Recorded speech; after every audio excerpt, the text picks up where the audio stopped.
Good evening, everybody. It's Monday night, my friends, and I'm back. And last minute change of schedule here, my friends.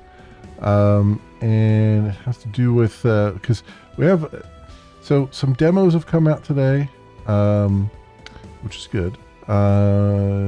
You've had some demos come out, and there is also I did sort of confirm that the NDA was changed for the other game that I got a key for. So that'll be at 10 o'clock tonight my time. I'll be allowed to hopefully stream it. So that'll be less than an hour from now. So between now and then, I figured we'd take on a demo here and see how things are going. And, you know, we'll have some demos, some other demos lined up too. So I may or may not do later in the month here. But welcome on in, everybody. Welcome. Hope everyone is doing well. Hope you're all healthy and happy and all those things. Why did that not... Did I not save this?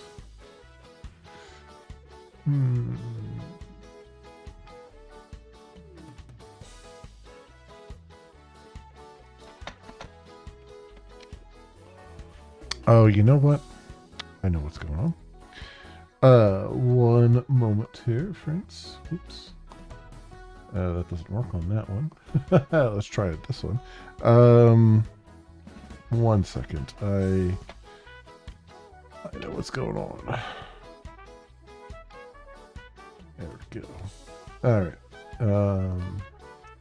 Let's see if that fixed it. Haha! Yes, that fixed it. Okay. All right, my friends. So starting out here, we're gonna take a look at a demo that just was released. I think just today, honestly, for Battlestar Galactica: Shattered Hopes. This is a new Battlestar Galactica game coming out, and it is by Alt-Shift and .emu, and is scheduled for Q2 2026 release. But let's get the game up. I'll do the spiel again once we get in there. One of the things though is I do know that they use copyrighted audio and also try to replicate the intro of Battlestar Galactica on that first screen there. So I'm skipping that, not because I want to skip it, but I'm skipping it because I've had issues in the past with YouTube and games like this, where it's like let's see, Star Trek Voyager Elite Force, that game replicated, in computer graphics, the opening scenes of Star Trek Voyager, but with a completely different soundtrack and everything else. And it still got, like, my video got restricted in all countries. Even though it wasn't not even close to anything. So we're gonna play it safe here and try not to have that happen on this, especially when I got a couple things going on this stream. So that is where we're at right now, my friends. All right. So this, my friends, is Battlestar Galactica: Shattered Hopes. It is a demo right now on Steam. It looks like they released a demo early, maybe to get ahead of the Steam Next Fest coming next week. And it is by Alt-Shift and published by .emu, and it is scheduled for some kind of release. I don't know if it's going to be early access or otherwise. Q2 of 2026. And this is... I don't actually know what genre of game this is. It looked like it had tactical battles, but also had sort of a management game. Like, it kind of switches between tactical and management. So we're all going to find out together here, my friends. So without further ado, let's jump on in and play the demo. I've already set the settings, but the settings are pretty bare bones right now, as you can as you can see. There is Twitch integration. I do not have that on, but that is definitely a thing where there's polls and stuff. So there you have that. All right, let's go. Let's do this.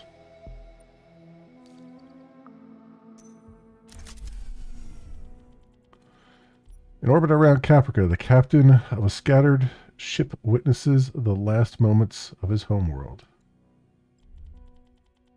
What once was the capital of the 12 colonies has been turned into a living nightmare. One second, let me... It sounds like it's a little bit out of sync here. Let me see if I can coax this back into audio sync here. At least a little bit more into sync. All right. That's a little bit better. Nuclear explosions, scorching forests, vaporizing lakes, razing cities to the ground. Captain of the Dawn Waker. By the gods. Why is nobody answering our hails? Where's the colonial fleet? Those gun stars. Why aren't they moving? To all units nearby, requesting immediate assistance. As the captain speaks, he notices that the Dratus screen blips repeatedly. Yesterday's Cylons were almost mythical. Today...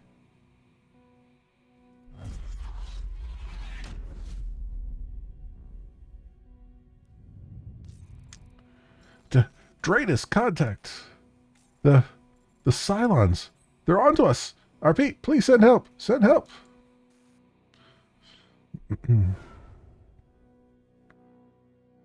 There's a Colonial Viper. Juno Lima, huh? A CAG. Lima to Dawnwalker, please report status. Or Dawn Waker. I keep saying Walker, but it's Waker. Dawn Waker. Thank the gods, I don't know what's happening. We just arrived in orbit around Caprica when I saw all of this. Now they're after my ship. Please help us. Hold still, Dawn Waker. I'll take care of that raider. Select this Viper squadron to give orders. Now your squadron selected. Attack this enemy, the silent enemy squadron.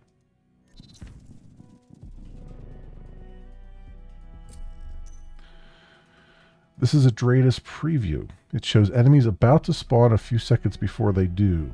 You can hover over this preview to get more information about the incoming enemy. Okay, it's going to be a raider coming in. And another raider. So it'll tell you how many are in the squadron, or is it just single ones?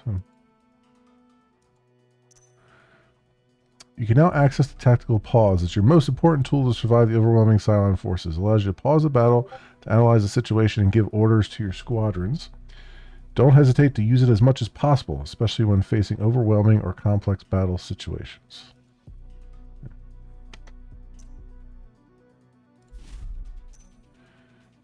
You can now destroy incoming enemies attacking the fleet on your own. Use tactical pause to give orders and avoid losing precious seconds when targeting moving enemies. Okay.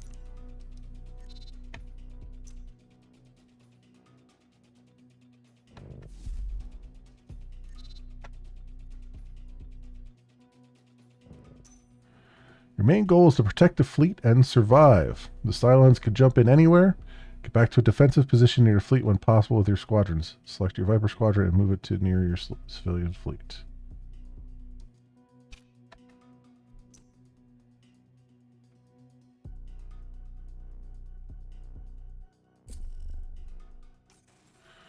Dratus contact! Multiple raiders spotted ahead. They come in groups now, huh? The cowards. I'll give them a warm welcome, Dawnwaker.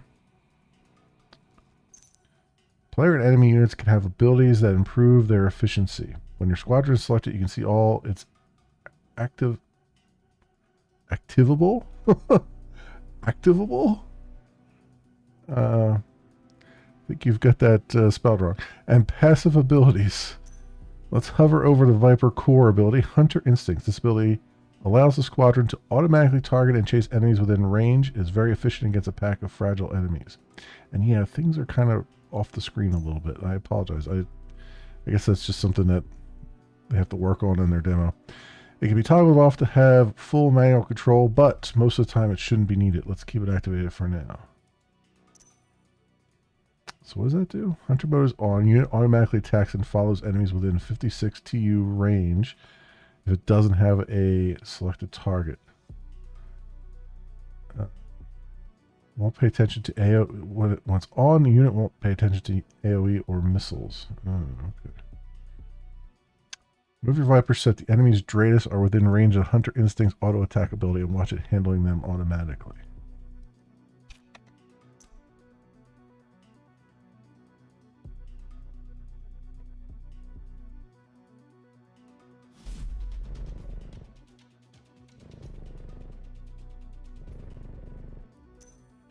Now use your Viper's Hunter Instinct's automatic ability to destroy the next enemy wave.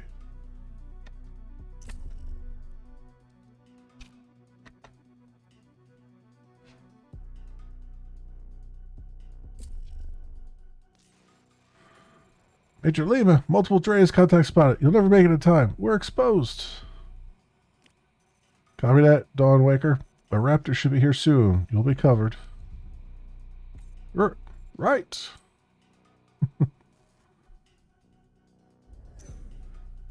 This situation requires a change of strategy. With its short range, the Viper cannot deal with all incoming scattered enemies by itself before they reach the fleet. Fortunately, a Raptor just arrived to defend the fleet. It's long-range artillery squadron. It's a long-range artillery squadron and very effective in dealing with far and scattered enemies. However, artillery squadron are slow and can't change their weapons while moving. You should try moving them as little as possible. The Raptor is already within range of the incoming enemies. Just watch it handle this situation.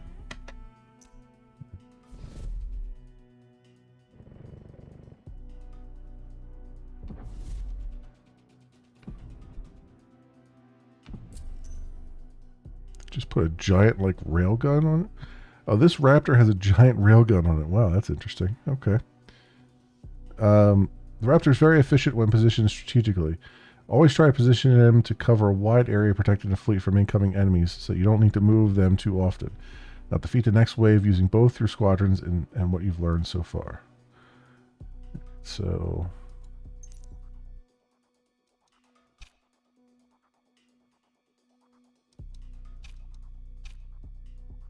there. There.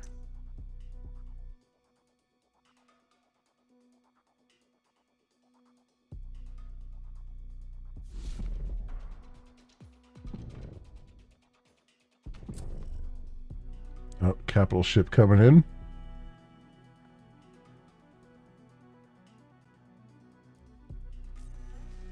What? What is this thing? A base star. Not good. Lima to Gunstar Shemshir. Requesting for help. This is a Cylon base star. It has tremendous firepower and carries hundreds of Cylon units. It is almost impossible to destroy. Yep. Yeah, that sounds about right. For now, the only goal is survival. Move your squadrons back to protect the fleet. Yeah.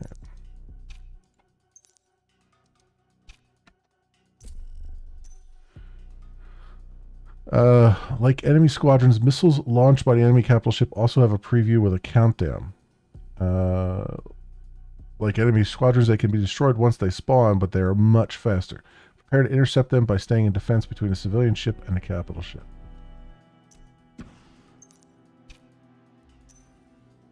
There are 3 types of missiles: homing, explosives, and nukes. While homing missiles are fast and always target a single unit, explosive missiles are slow but target an area on the battlefield. Nukes are slower explosive missiles with more hull points, dealing a lot more damage on a wider area. They can all be intercepted, but nukes should be prioritized at all costs. Destroy incoming missiles with what you have learned. Raptors position to intercept missiles without having to move. Attack missiles by intercepting them, not chasing them, as they are much faster.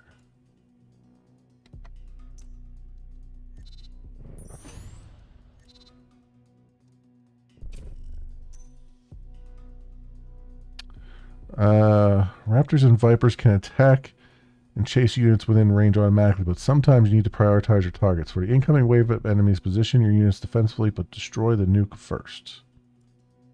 Okay.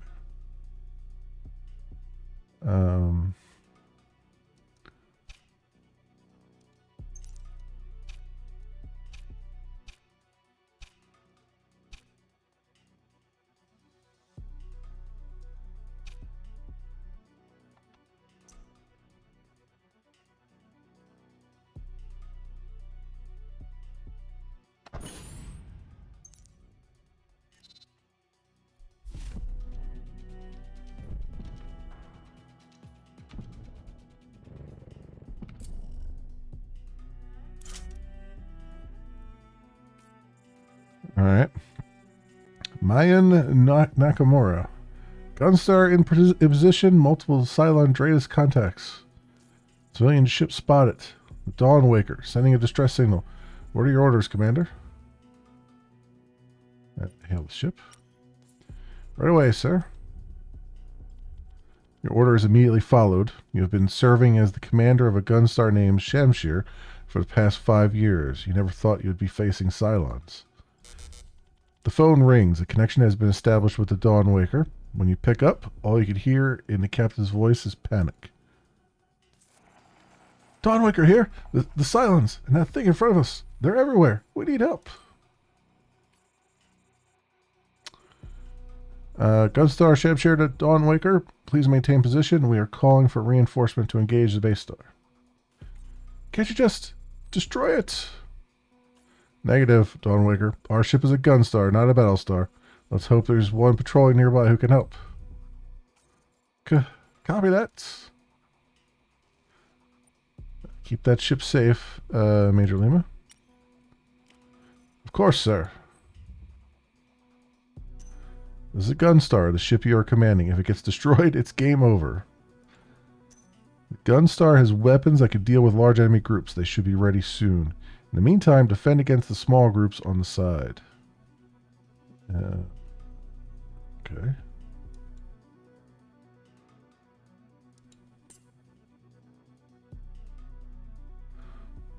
Alright, so,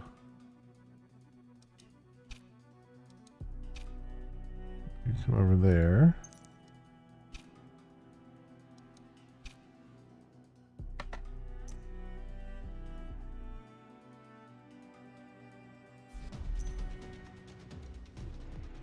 Gunstar weapons are now ready. Gunstar weapons offer another way, complementary with the squadrons to deal with the Cylons. There are multiple types of Gunstar weapons, each one with specific effects and strengths. The Gunstar has deployed a weapon, the offensive flak. You can hover over the weapon to display its information. This Gunstar weapon deals damage over time to an area of effect. It is very efficient to destroy a group of enemies with low hull points. Yeah. Apply slow to all units in the affected area. Fire a barrage of continuous shots at target area for 6.5 seconds. Okay. Select left click your weapon to try to target the pack of 7 Cylon Raiders. You'll see a ballistic prediction of where the enemies will be on impact. Target the groups that they're all in the area of effect. Once you have chosen a target and the weapon is activated, unpause so they can fire. Okay.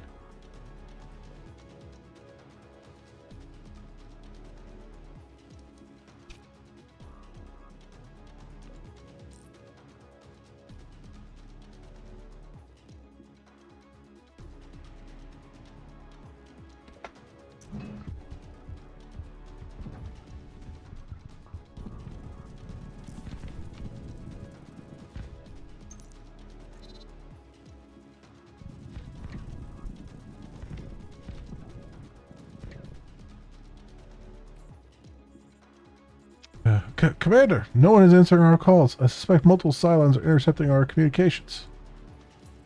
We're putting ourselves at risk here. What should we do? We're getting out of here with Dawnwaker. Of course, sir.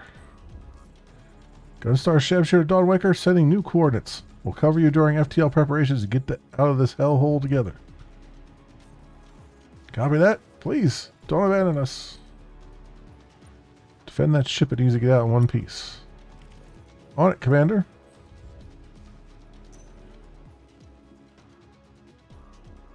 Battlestar Galactica's Scattered Hopes is a game about survival. Cylon forces are overwhelming in strength and number. Your goal is to protect the fleet and resist the Cylons long enough for the Gunstar to compute an FTL jump and get away. Protect the fleet and survive until its timer reaches 0, then jump. Okay.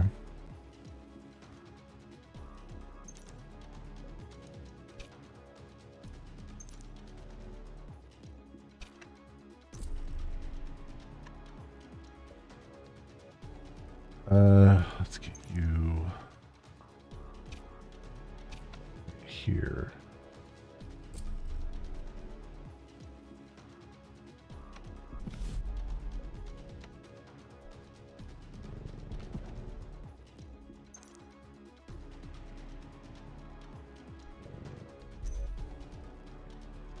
I was going to say, I was going to target this one. The Cylons deploy a new type of squadron, the Sniper. The Cylon will deploy various types of squadrons to annihilate the fleet. Always take some time to hover over them to check strengths and weaknesses. This one is a Cylon artillery unit. Like your Raptor, it can fire at long range, but will be weaker at short range and move slowly. Best way to deal with them, when possible, is destroy them at close range with your Vipers before they can fire at the fleet.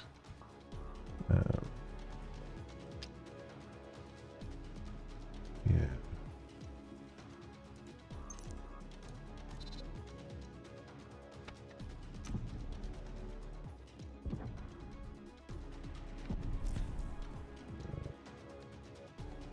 No?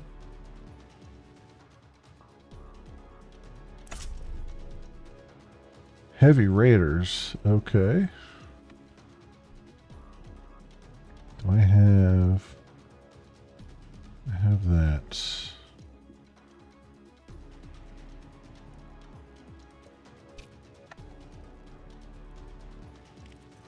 Commander, we're a little outnumbered here. A little help would be appreciated. Running out of options to help you, Lima. Except for the nuke launcher. But use it. Launch a nuke. Are you sure? We haven't received proper clearance. Protocol demands. Forget protocol, Lieutenant. Look around. You have to get out of here alive. Launch a nuke. Of course, sir. The Dreas previews a new type of squadron, a Heavy Raider. Heavy Raiders have many hull points. Your offensive flak won't be sufficient against 7 of them. It might be the right time to use a nuke. Get your squadrons out of the way and wait for the enemies to spawn. Okay.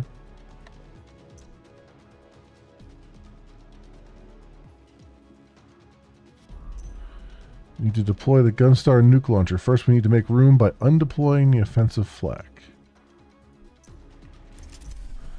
Now click on left click on the empty dock sign and select the nuke launcher to deploy it. Okay.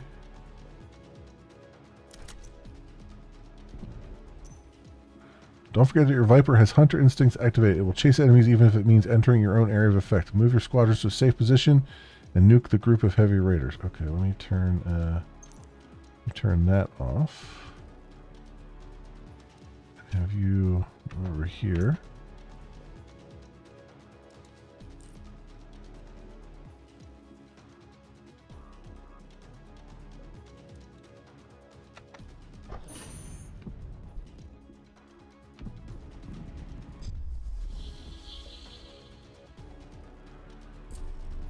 Holy crap.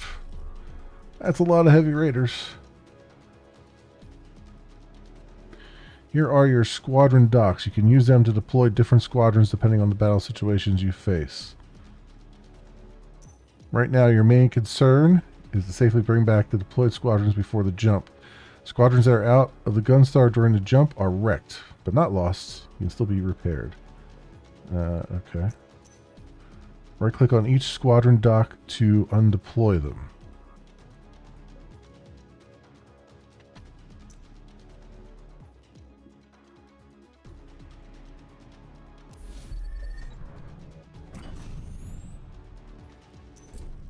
Now get away and jump.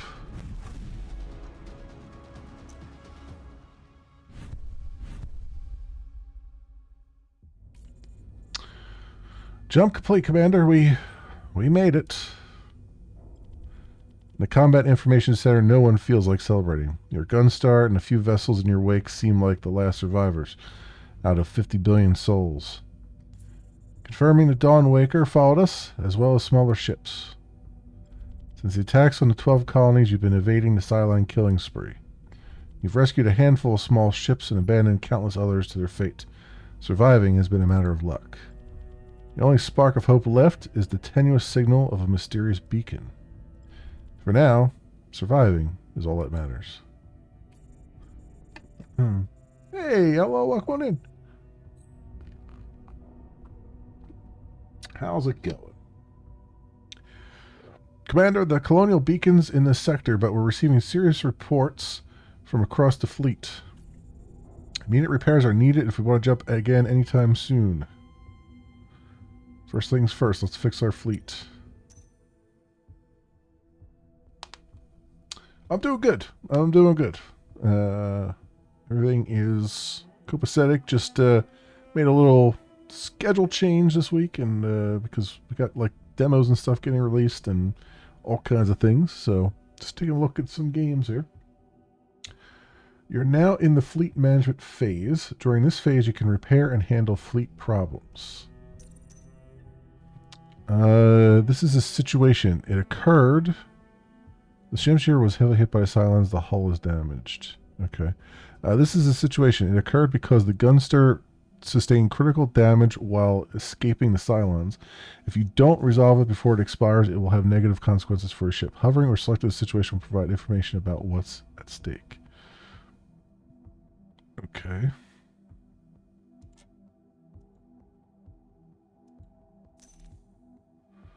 You can resolve a situation by providing supplies. Provide supplies to the crew to resolve the selected situation by selecting the supply choice and performing the fix hull option. Okay. I guess this is the supply choice? Okay. Oh, to avoid, I see.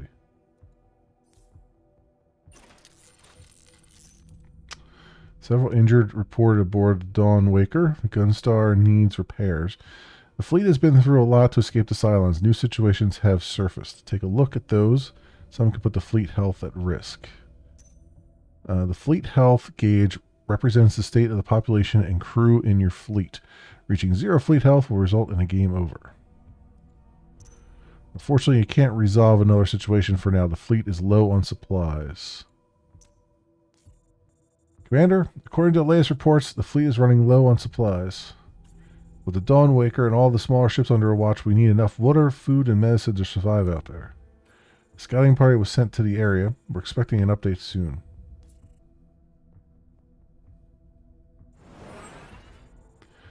Commander, the scouts reported back. They found the wreckage of a civilian ship. It was on its way to Taron when the Cylons attacked. There are no survivors, but the supplies aboard remain intact. A team is standing by to retrieve the resources, sir. Prepare a Raptor to explore the wreckage. Tilium is necessary to jump to another sector, but also to explore points of interest within a sector and gather needed resources. Tilium is the main fuel used for sublimitic space travel and FTL jumps. Sector points of interest, or POIs, are nearby locations scouted by your Raptors. They can provide resources needed for survival. Click on this POI to learn more about it. Civilian cargo wreck. A damaged agricultural cargo ship is drifting in the sector. No life signs. Cylons never loot their prey, so we should take a look and salvage what we can. A lot of supplies can be obtained from this wreckage. Send a team to resolve the selected POI by selecting the Tilium choice and then performing the collect supplies option.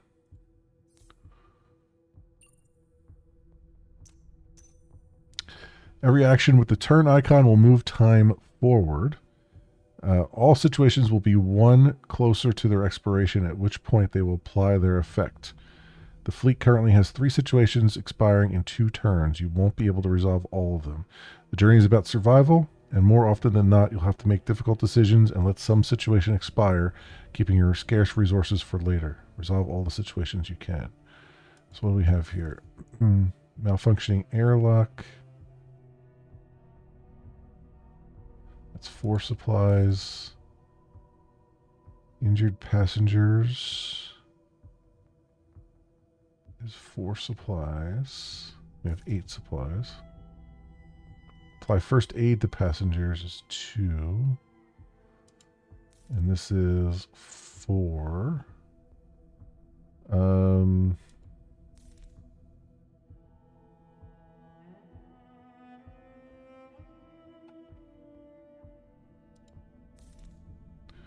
All right, we'll fix the malfunctioning airlock.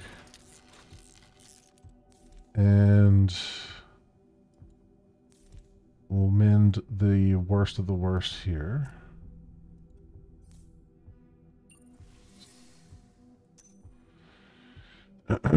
All the Gunstar weapons and squadrons are stored in the main hangar. That's where you'll be able to level up and repair squadrons.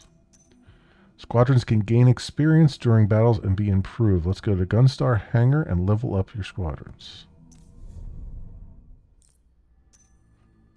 Every time a squadron destroys a Cylon unit, it gains XP. During the last battle, your Viper gained enough to reach level 2. Level up the squadron to improve it. Choosing the right squadron abilities is one of the most important strategic choices you can make to strengthen your fleet. They add permanent upgrades or new capabilities to your squadrons. There are 2 types of abilities. Passive abilities improve the squadron constantly during battles without requiring any action. Active...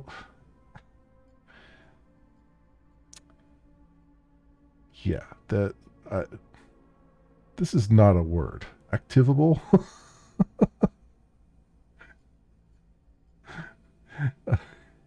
They really need to fix that. Abilities require an activation, sometimes a target, and have a cooldown and duration. They can be more powerful, but more situational. Some abilities are rare and more impactful than others. Carefully read the descriptions and select one of the 3 abilities. Okay. How was dinner? Dinner was okay. Nothing too crazy. Trying to be trying to eat better this week if I can. Although it was weird. I ordered a hoagie, and it was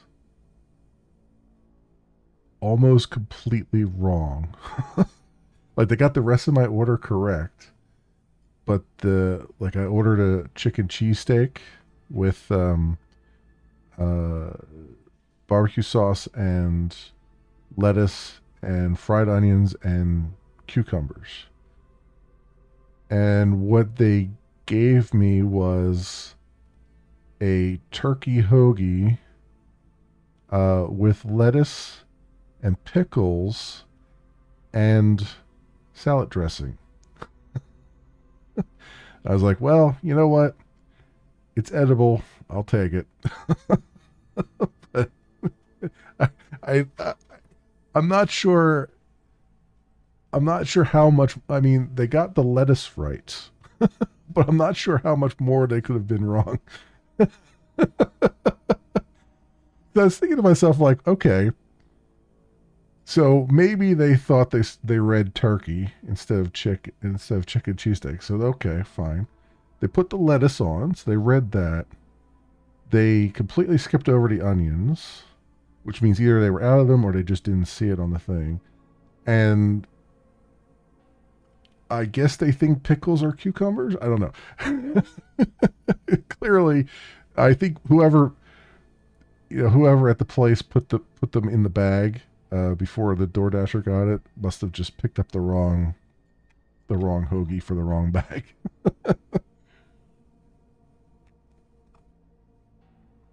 But, first world problems, you know what I mean?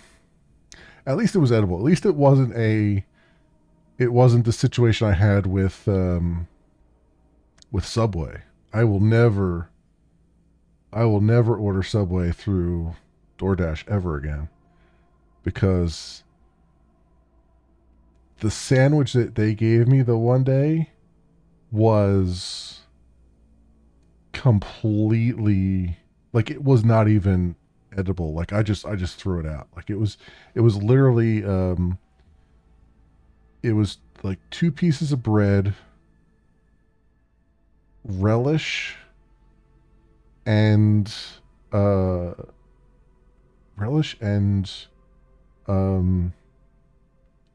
onions. And I'm like, this is not even a thing. This is not even a thing. I can't, there's nothing I can do with this. I was just like, whoop, that goes right in the trash. Like, it looked like something like one of the workers was making for themselves so that they wouldn't have to pay for it. You know what I mean? It was like one of those things where it's like, they didn't have the money to pay for something, so they're like, okay, we'll just take only the things that are really, they wouldn't charge us for, and just like slap them together. That's what it looked like. I hate when restaurants use sweet pickles instead of dill pickles that don't state as such. Yeah, what was funny here is they used regular pickles, but there was one sweet pickle in there too. So I don't know. Whatever. I ate it. No skin off my teeth. Um, Overdrive. A unit gains a huge speed increase for the duration of the effect. HM missile launcher. Launch a long-range homing missile at target unit. Or minor cannons upgrade. Unit gains plus 10 damage to its primary weapon and abilities. Is passive. Limited usage per battle. This is activable.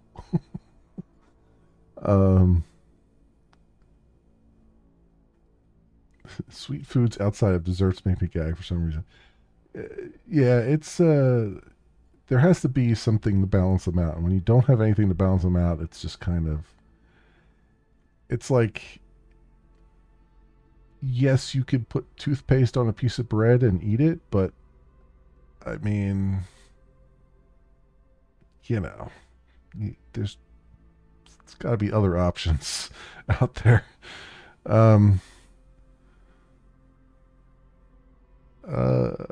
We'll just do long-range homing missile. I don't, for a Viper.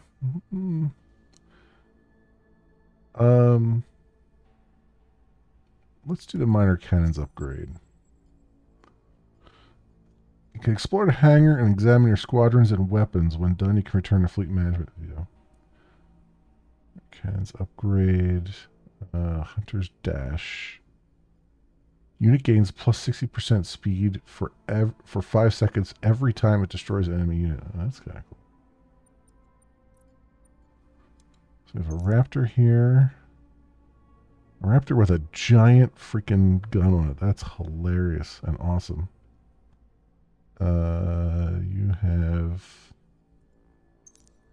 15 to 75, 050 XP.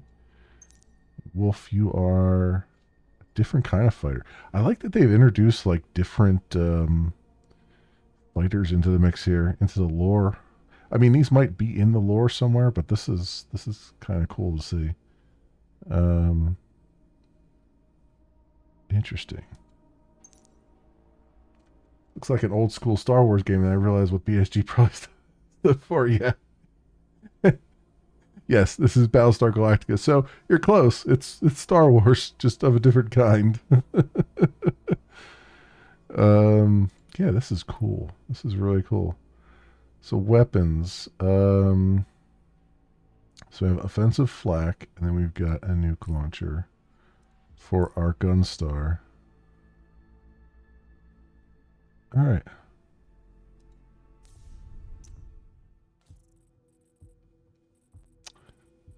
The hell is her name?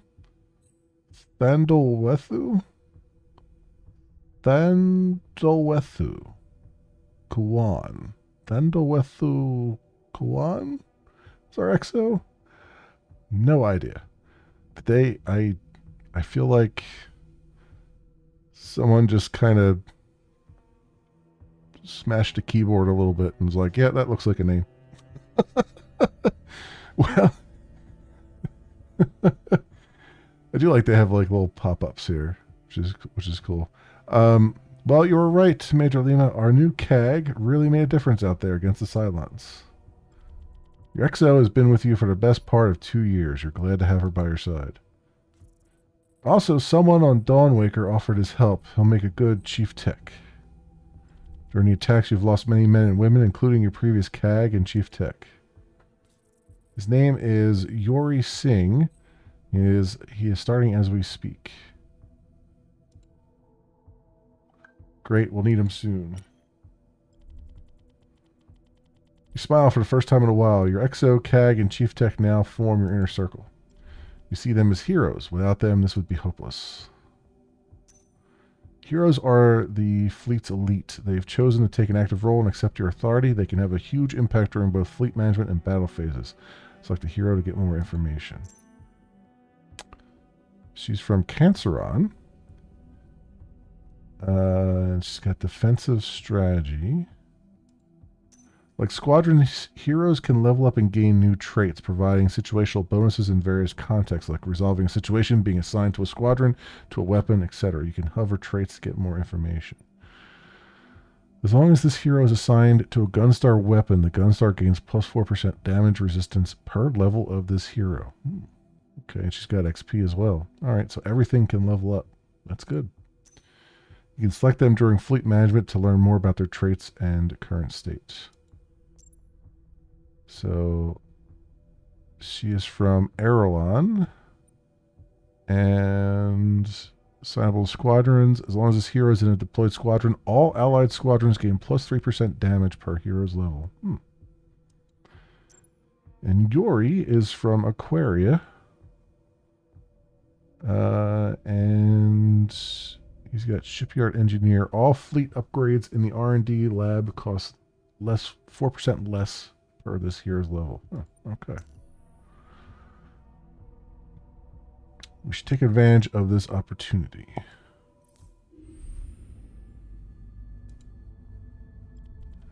Your CAG barges in while you have your head in the reports. Commander, I know we've been busy, but that beacon... What about it? You observe Major Lima. It's her first time being questioned by your XO. I suspect it's been recently updated. Could be a Cylon trap. Toasters aren't exactly known for playing fair. No. It's the Colonial Fleet. They left something for us, and we have to pick it up. A chance obtained upon opportunity resolution. A chance for humanity to survive. Nah. Let's not. Yeah, sure. Do it. I'll get a shuttle ready right away. Let's hope it's worth it.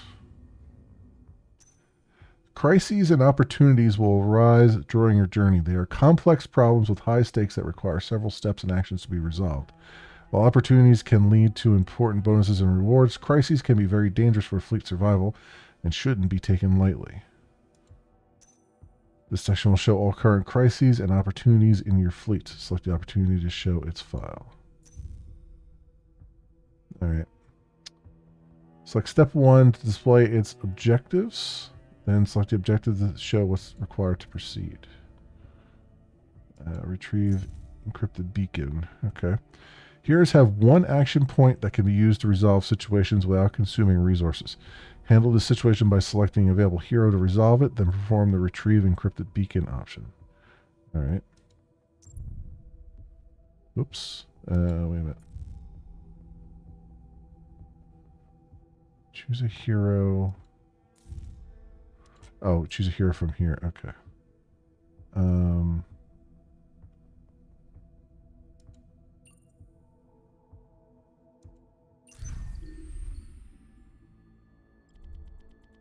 After the team explored the beacon, they returned to the Gunstar with a data set. Your CAG and Chief Tech have analyzed it and are reporting back. I'm confused, sir. It's just an old data set. By the looks of the beacon, the data set was used during the Cylon War. The first one, I mean. 40 years ago, the 12 colonies were at war with the Cylons. Suddenly, the Cylons retreated and disappeared. Until today. But you are right, Major Lima. The data set has been updated recently. Very recently. Can we read the message inside? No. The encryption is brand new. We need to find a military outpost. With a bit of luck, they've received the latest access keys. Search for an outpost. On it, sir. Every time a hero resolves a situation or point of interest, they gain XP. By resolving the situation, the hero gain enough to reach level 2. Level up this hero to promote them. Okay.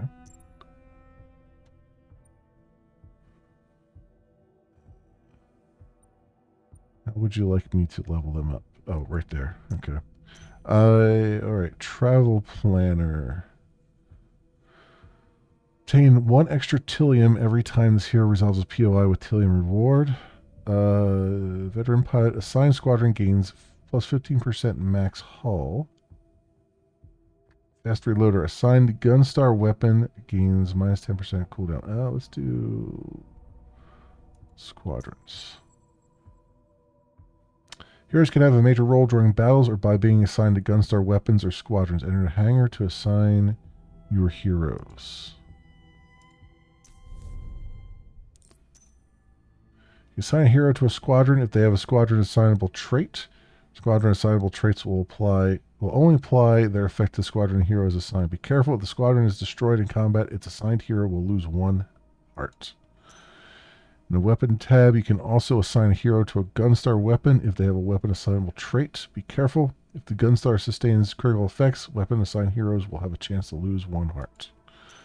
You now know everything you need about hero assignment. You can try assigning heroes to your Gunstar weapons or squadrons. Exit the hangar when you're ready to proceed. Okay.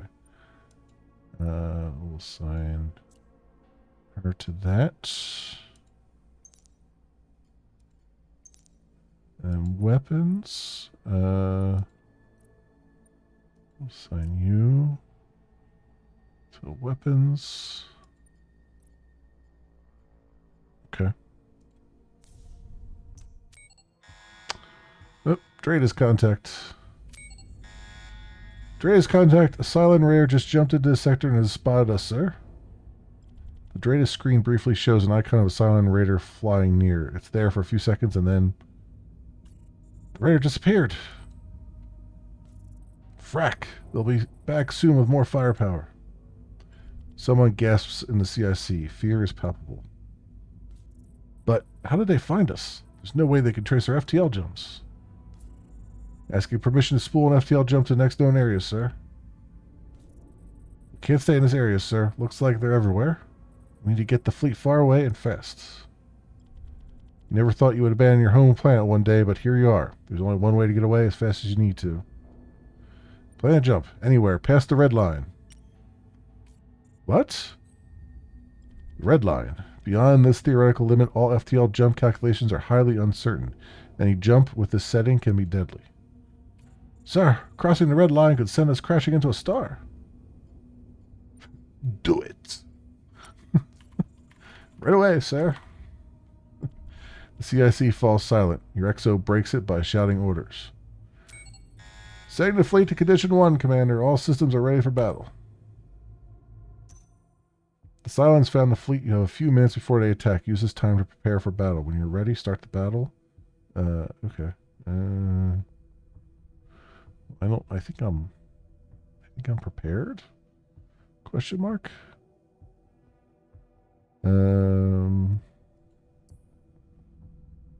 I can't see behind this to see if there's anything there, so whatever. Start battle. Battle preparation checklist. Repair ships and squadrons, assign heroes, level up squadrons, upgrade the fleet in the R&D lab, and select the civilian defense. Select the civilian defense. What do you mean by that? Where's the R&D lab?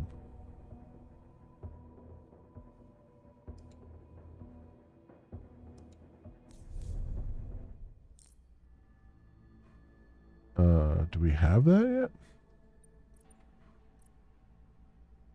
Select the civilian defense. Oh, here we go. Deploy and deploy Raptor. There we go. Yeah, want those there.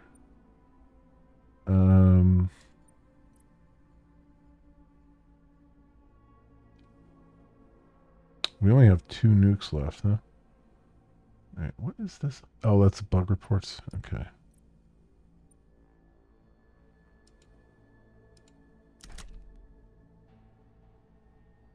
There we go.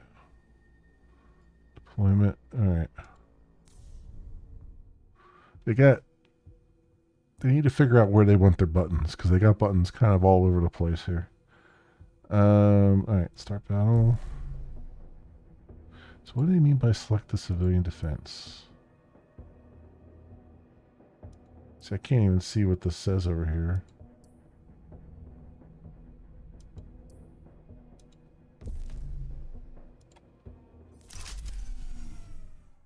At the start of each battle, you can select a squadron or Gunstar weapon to deploy.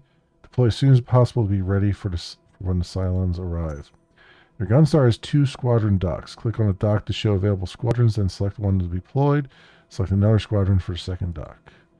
Gunstar has a second weapon dock available. Be sure to deploy your nuke launcher. Yep.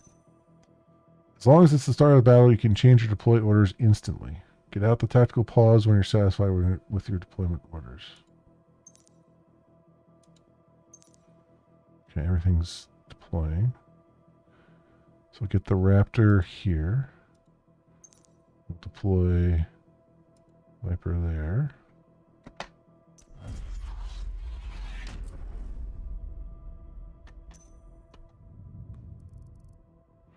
Alright, that didn't work. They didn't deploy anywhere. Oh, I guess I should have right-clicked to do it, yeah. That was on me.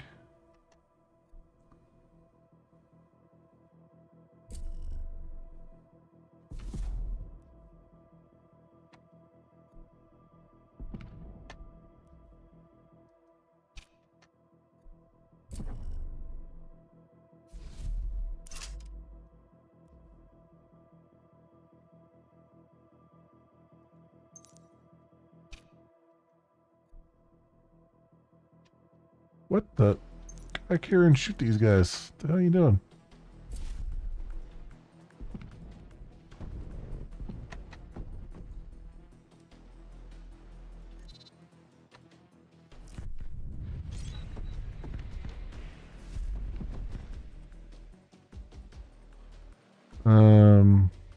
We got 29 seconds until we jump.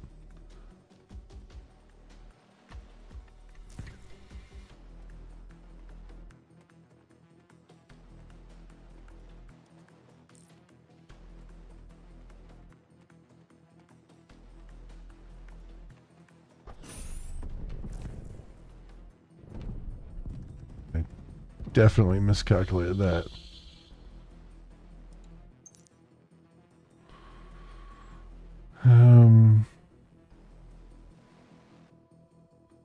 All right.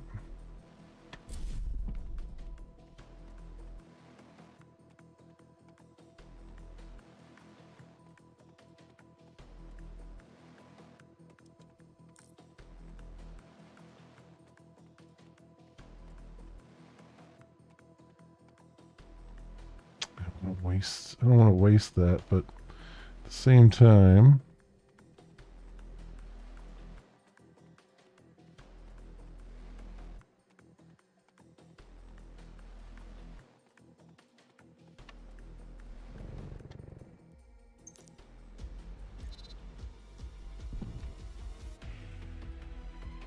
um, 2% minor cannons upgrade. Hunter's Dash is passive.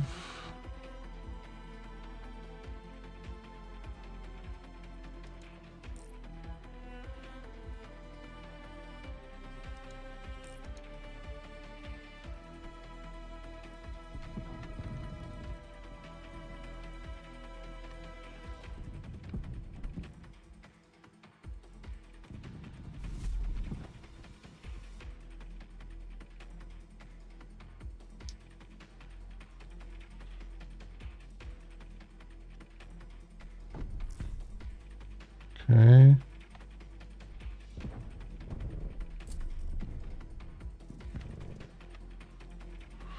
All right, you need to undeploy. We got 4 seconds there. Okay, let's undeploy both of these so that we're ready to go.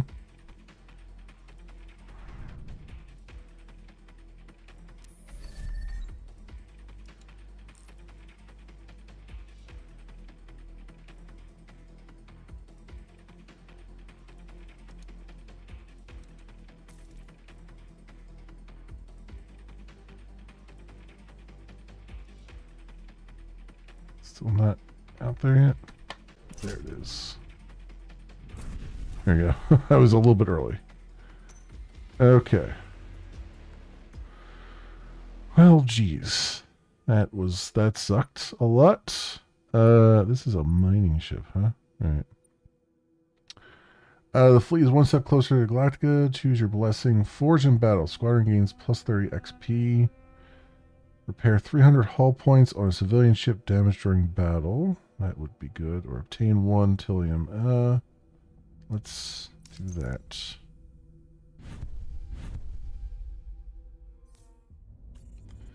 Reporting status, sir. In CIC, no one says a word. A jump past the red line is like a leap in the dark.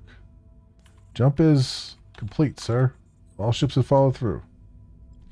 As the tension eases, you can hear relief in the CIC. For a moment, you almost forget what you've been through. Scanning sector. Dratus is detecting a military structure nearby. You need to check it out. Find the encryption key. We better hurry. Who knows how close the Cylons are?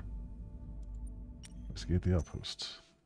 This is the timeline for the current sector. This represents the time you have before Cylons attack the fleet. They're gonna have to work on their wording here. You have a limited number of turns to resolve situations and points of interests. Okay. That's the outposts. Explore to advance the ongoing Scattered Hopes opportunity. Did they just randomly pull surnames out of the book? Yeah, I feel like they just kind of just typed a bunch of letters on the keyboard and said, yep, that's good.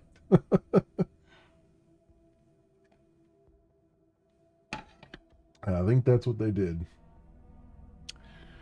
Left click to show POI information. So, you have 2 options to resolve a POI. Send a team, it costs 1 Tillium. Send a hero for an improved reward, it costs 1 Tillium and 1 action point to the selected hero.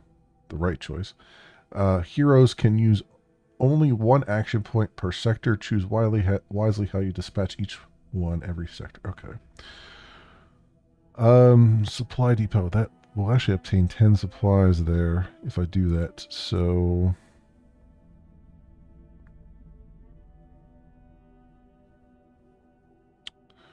send the engineer. It will collect supplies. Now, what is this? What does this cost me? Just 1 turn, I guess? Maybe?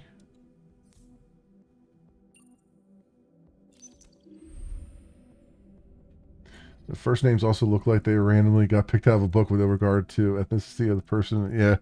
Yeah, exactly. Commander, the encryption key has been retrieved, but there's a problem. Our R&D lab isn't up to date. It can't read the key. Not a surprise. This whole Gunstar is 1 FTL jump away from the junkyard.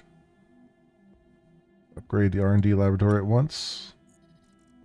Very well. Although fragile, civilian ships can help the fleet survive. Select your civilian ship to learn more. If you train civilian ship crews properly, they can provide various resources and bonuses. This is the current efficiency level of your civilian ship. To level up a civilian ship efficiency, you need to train its crew. Every time you train them, the ship will gain 30 XP, but 1 turn will pass. Train the ship crew to upgrade its efficiency to level 1. Okay. The ship efficiency has been improved to level 1 and will now produce scrap at the start of each sector. Improving your civilian ship efficiency takes time, but it's a good investment in the long run. Efficiency upgrades will be deactivated in the tutorial for now. Okay. Fleet scrap can be used to trade, repair, or upgrade your Gunstar in the R&D lab. Let's take a look at the Gunstar R&D lab. Oh, here we go. The Gunstar R&D lab allows you to upgrade various aspects of your fleet. That's the fleet upgrade you need to read the encryption key and advance an ongoing Scattered Hopes opportunity. Select this upgrade to acquire more information.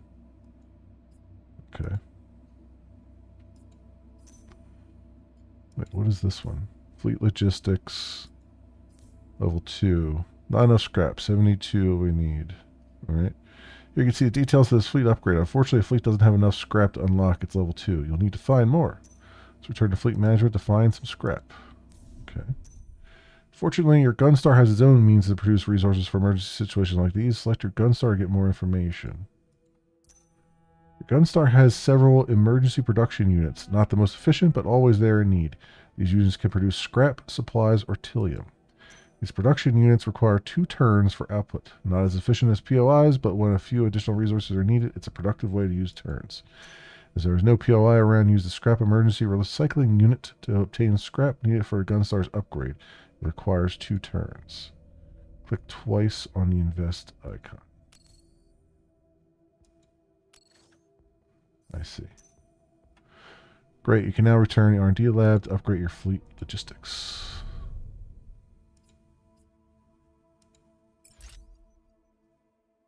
Okay. Well, I've done that.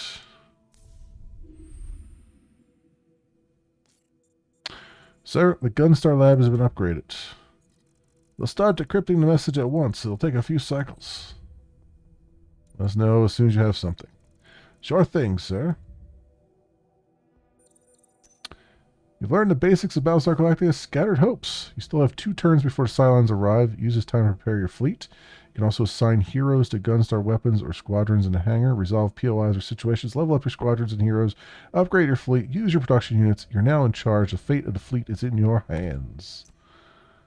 What is this? Mineral-rich planet would be an ideal mining colony until we can return. One day we should gather as much resources as possible. How much tillium do we have? 4? We can...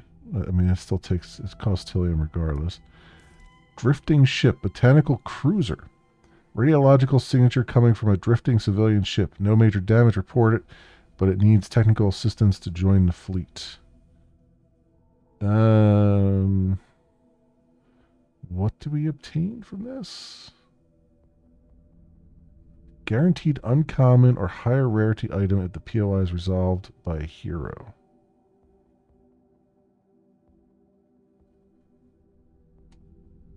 Oh. Also, are you have a level up?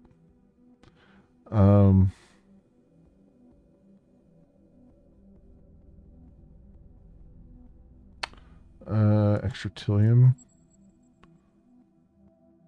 And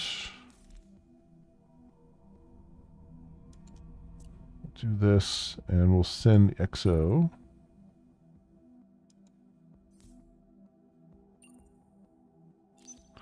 A new civilian ship has joined the fleet, the Kern.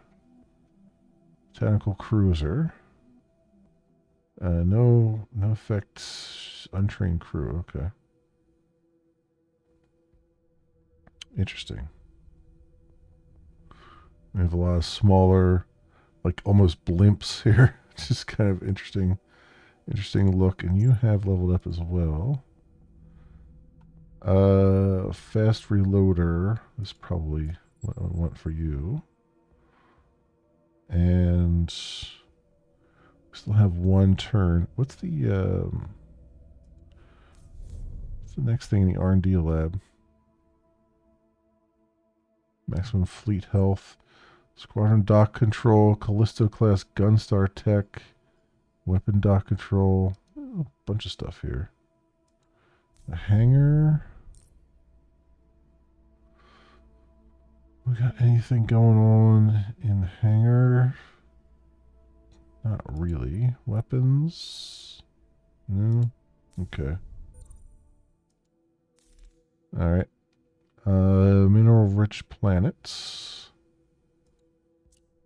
I guess we'll go do that.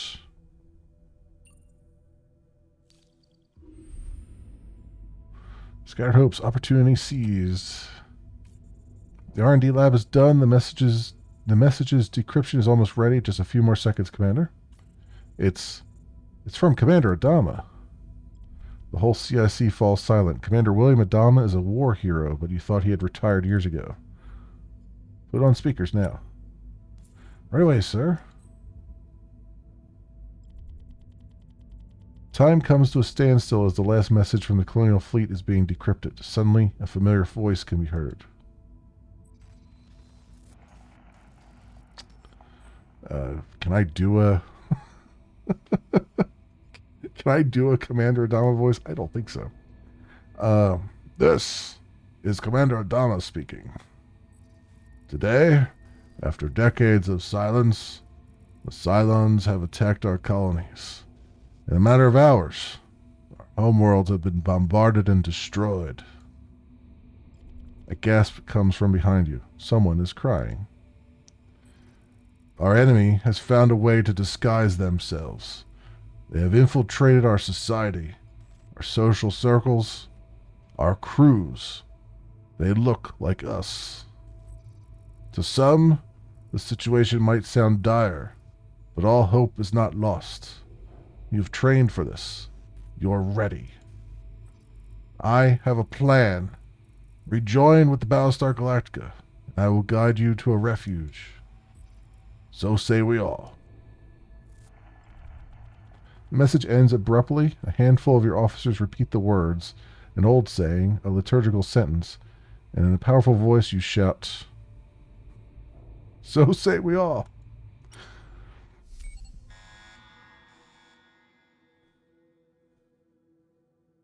Okay. Let's do one more battle. And then I gotta switch over to another game that the NDA just lifted on, hopefully, because it's past 10 o'clock here. I'll give it a couple minutes, though, just in case. Wait a minute. Did I set up the deployment stuff here? Yeah, deployment set up there. And deployment set up there. Okay, good. We're all deployed. You're fine. You're fine. So recycling. Yeah, I guess everything's good.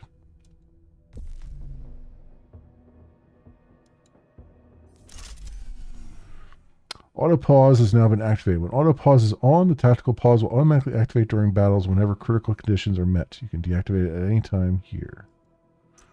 Okay. Hydra class frigate. Well, that's not great. 6,000 hit points.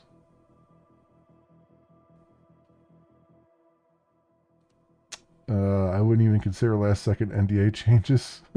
Well, they actually changed the NDA a couple days ago. Because the first message I got was Tuesday.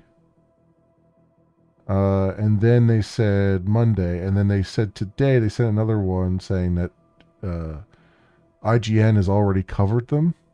So I feel a little bit better that, like, you know, they have their trailer out, and they've got some coverage in IGN. So I think I'll be fine. If not, it's really their fault for giving me bad information. I have the emails to prove it, so you know. All right, deployment phase. So everything is deploying. Let's get our Raptor over here. And our Viper up here. I guess I should have waited to say, like, just... Whoops. Nope, that's not what I want. I want you to come there.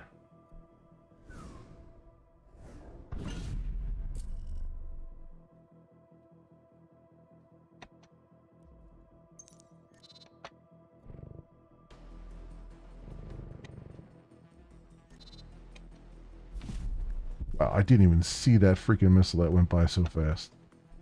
Holy crap, man.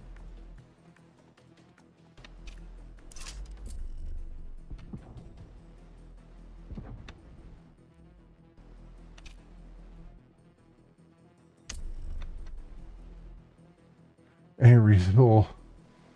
The problem is videos take time in planning. They can't screw you out of revenue because they can't make up their minds. Reasonable streamer 1 day advance notice, if not a week.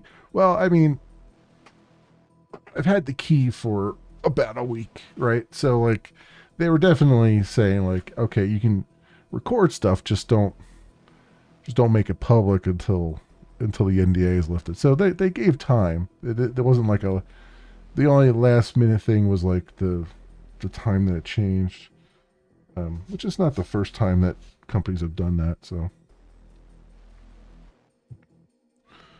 is what it is.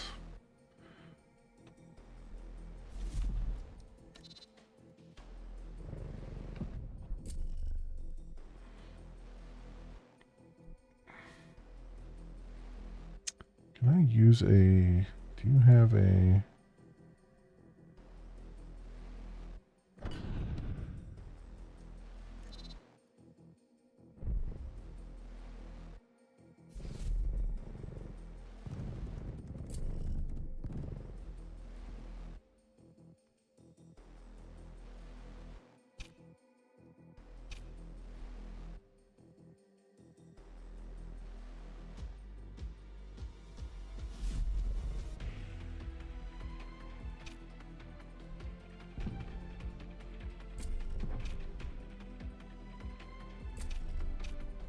Oh, there's a nuke getting launched here.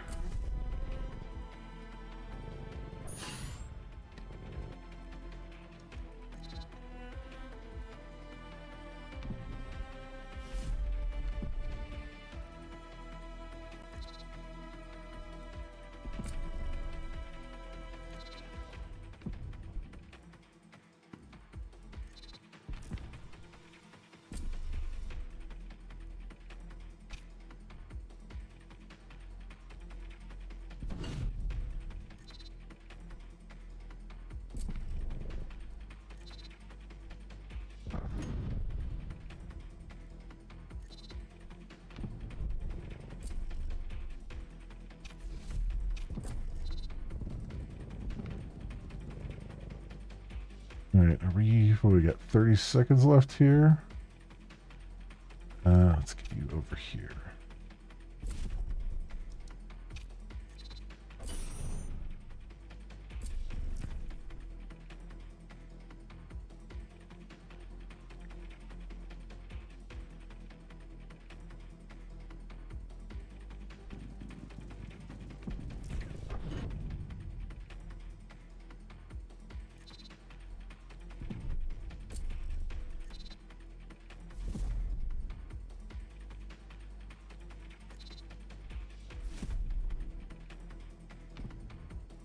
Okay, let's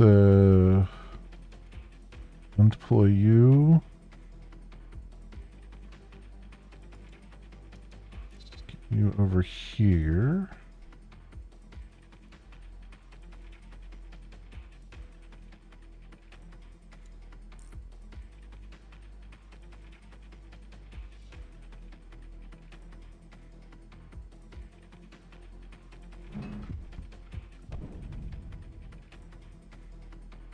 Come on.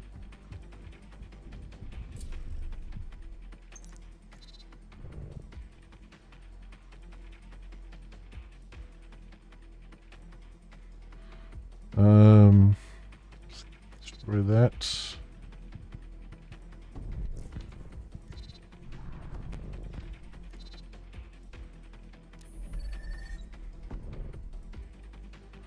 You need to undeploy right now. Quickly, quickly, quickly. Yeah,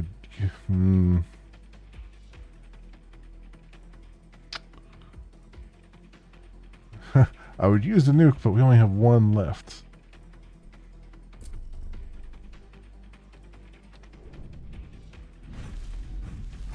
There we go. There we go. All right. Cool. Blessings. The fleet is one step closer to the Galactica. Choose your blessing. Only in the beginning. Congratulations, you've completed the tutorial and saved this fleet for now. You can continue playing a regular run with this fleet and try to survive the 4 sectors available in the demo. Everything you accumulate during the tutorial will be reset as fresh run. Okay.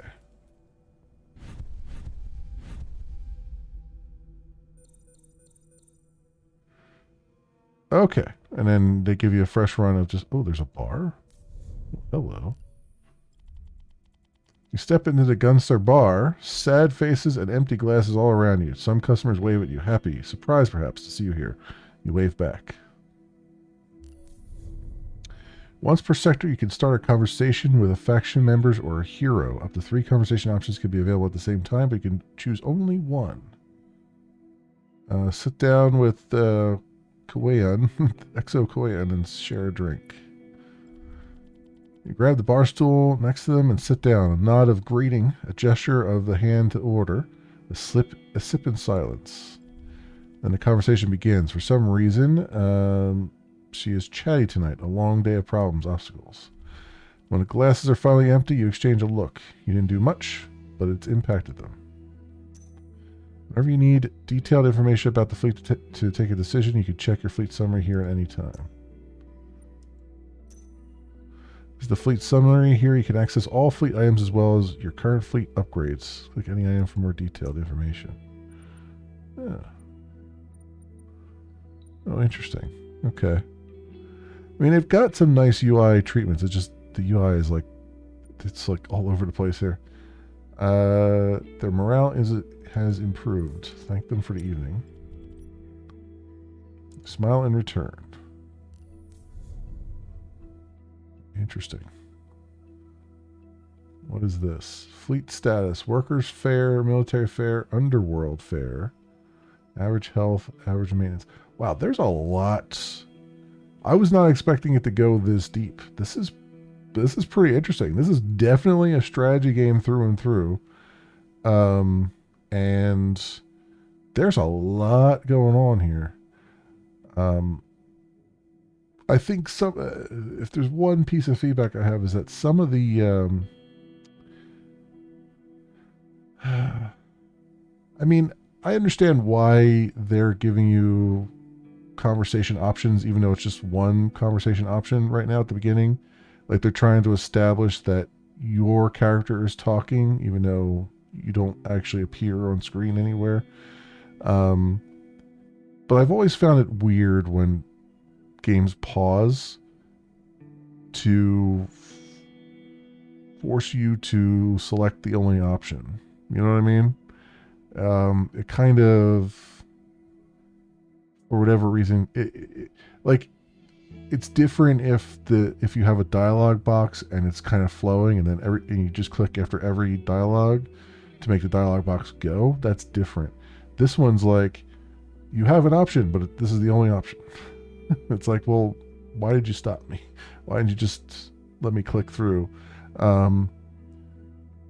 And I get that there's a little bit of a, they want you to make sure that you know you're the one talking, but you also don't actually have any. You have the illusion of choice and not actual choice. So hopefully they kind of tidy that up. You have a choice, one choice. Yeah, exactly. Hopefully they tidy that up a little bit. But I mean, it's a minor gripe. And this is not the only game that's ever done that either. It's just like a minor thing that I have. But this is really fun. I like, as someone who enjoyed Battlestar Galactica, both the 78 version and the reboot. This is really cool. I really like this, and I'm honestly, I'm digging the pixel art. Like, it's just like I wasn't expecting. Like, I was expecting, like, if you saw the hangar, you would see like a 3D model or something. But no, they went straight pixel art for all this stuff. And you know what? It works really well, and it's kind of cool looking. So that's awesome, I think. Squadron dock control, refurbished hangar, Gunstar Tech, weapon dock control, and even the story premise is kind of cool, where it's like, we're our own fleet, and we have to try to catch up with Galactica's fleet. And I think that's pretty cool. What is this here telling me?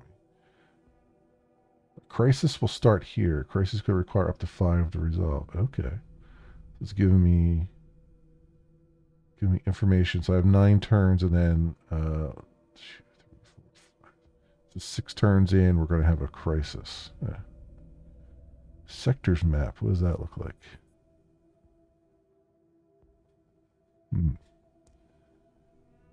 Oh, okay. There's Caprica, Zedar, Gatrix Borealis, Ayul is our current sector.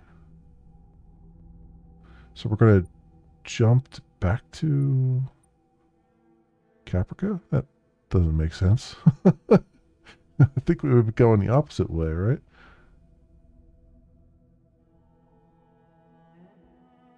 Oh, and there's like little steps along the way too. With I don't know what these symbols are. I guess these are boss battles along the way. So it's kind of, it's got a little bit of a rogue like or roguelite going on, kind of, sort of, a little bit, but not sort of, but not really.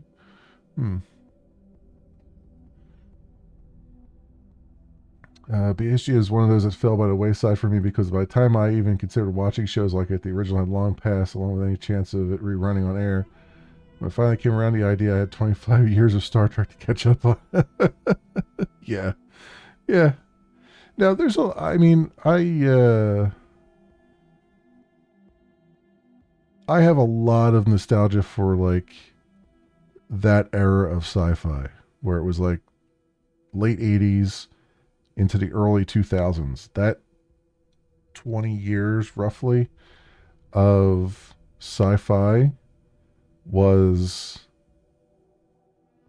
far and away better than most of the sci-fi we've had since then. There's been some standouts since then, but really, I mean, you had the various iterations of Star Trek. You had Babylon 5. You had Battlestar Galactica reboot towards the end of it. You had Stargate, the various iterations of Stargate. You had I mean, if you really want to get into it, you had Farscape. You had even weirder things like Lex, which was I never quite got into, but that was a thing that people look back upon. You had the interesting ones like Earth Final Conflicts, which I guess technically was sci-fi, but it was all based on Earth. You had Andromeda with Space Kevin Sorbo, back before he lost his marbles. There was a lot of things. There were a lot of things in that era. Hey, Dinosaur Dave. BSG, unlike Deadlock, which is more OO's sci-fi. Doctor Who came back around. Yeah, Doctor Who did too as well. Yeah. I remember catching that. I remember catching the old classic Doctor Who's on PBS. Terra Nova was really good. Earth 2 had some stuff going for it. I also really liked Space Above and Beyond, even though that was kind of cheesy, but I liked it. Man, there was a few others in there too. There was quite a bit. Yeah. Yeah. So this game is, because you're asking a question about, is this like Deadlock? So I really liked Battlestar Galactica Deadlock, and I do want to go back to it and play some more at some point. This is where Deadlock was very, very tactical. This is very, very strategy, which I know sounds kind of the same, but it's not. That one you really had to, Deadlock really focused on the battles and the moment to moment in the battles and trying to position your units and getting the correct units to do the correct thing. This one takes a little bit higher level. You still have units that do particular things, but it's more of a management, top-down sort of management game where you're trying to make sure you have the right pieces on the board and that you're selecting the correct targets, but you're not really necessarily caring so much about the moment-to-moment battles. Both of these do take place in the rebooted Battlestar Galactica universe. This one, interestingly enough, is taking more of a, even though these are 3D models here, this is taking more of a pixel art sort of art style when you go inside the ships, which is actually working out pretty well. Why does that light occasionally go off? I don't know why that happens. So you have that. It's definitely it's telling a little bit of a side story while still following the main story. So as far as this universe is concerned, the Battlestar Galactica is out there. Adama is on it, and he's got his fleet, and they're moving on. But we haven't linked up with them yet, and the whole goal is to link up with them eventually. Along the way, you've got your own fleet. You're picking up ships along the way. You're solving crises and all that stuff. So this is definitely more of a. This is less tactical and more management / strategy. There. So.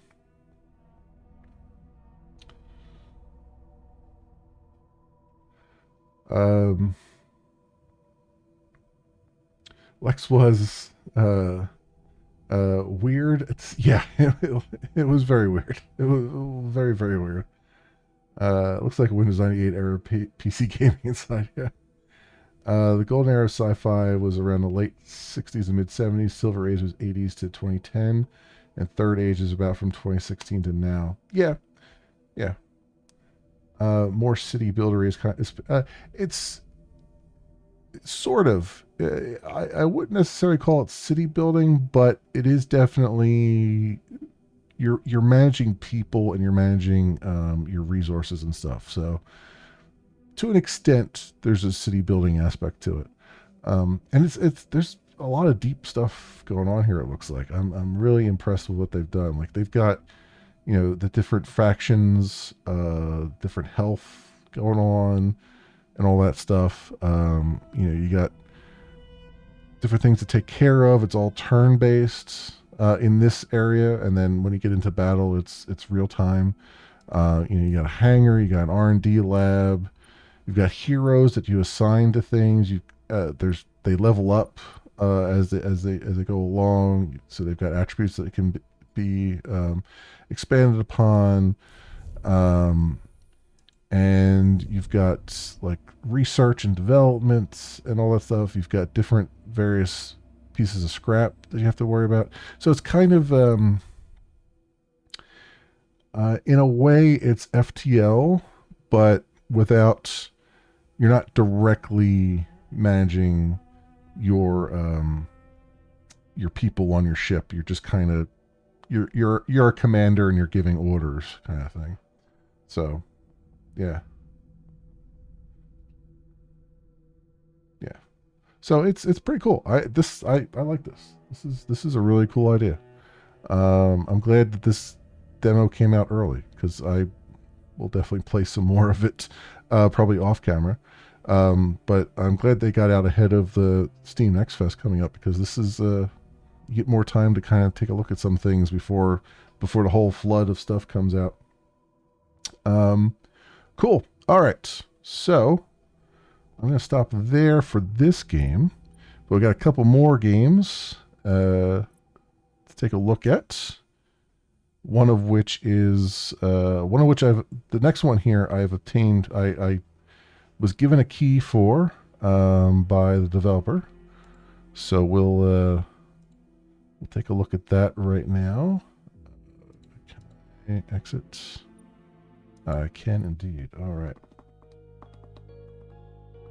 All right, cool. So let's get this one loaded up here. If I can find it on my lists. There it is. All right. So we're going to play a game called Akatori. And I'm going to copy and paste some things here. Let's get this other thing up here. Let's do that. And use that in there. And this is a demo. Alright.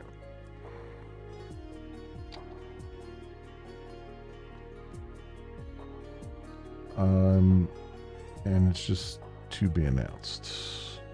Okay.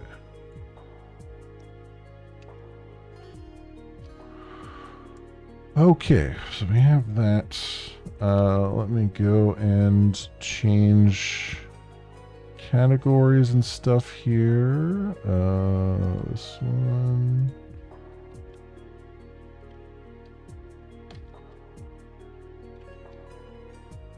Is it AKA-TRI? Yeah. Cool. All right, Outlaw. You have a good night. Thanks for dropping by. Sorry I didn't get to Akatori fast enough, but you have a key, so you'll be able to see it on your own.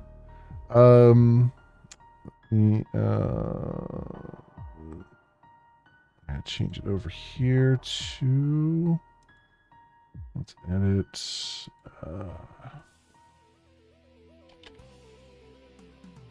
That in there, and there's the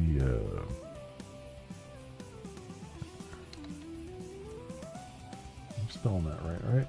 AKTORI. Yep. Alright. Get that rolling here. Cool.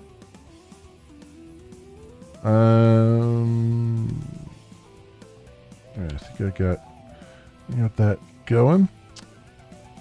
Let's get this fired up. I have played a little bit of it off camera just to see what it's like, but we'll start again from the beginning here.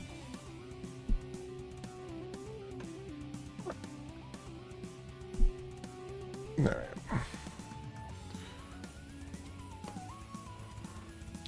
Okay, this controller is working.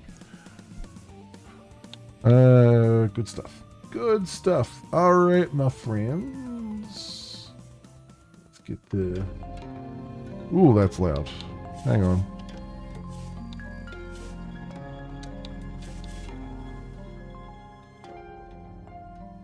There you go.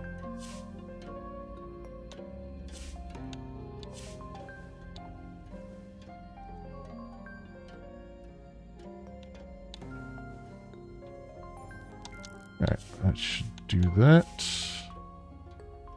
Hopefully. Alright, hopefully that's not too loud there. Okay. Oh, I'm missing one thing here. Kabam. There we go. Alright, welcome on everybody. So the next game we're taking a look at is called Akatori. It is by Contrast Games. And it is a demo that will soon be available. I don't know. I actually don't know when the demo is going to be available. It probably for Steam Next Fest, I imagine. But I have. I was contacted by the devs and was given a key ahead of time to play the game, and we're going to take a look at it. So that is what we're doing right now. So yes, this is an early version of the game, and it is a Metroidvania, through and through. So we're just gonna jump on in. I've played a little bit off camera, but we're gonna jump in and do it brand new, and see what comes of it.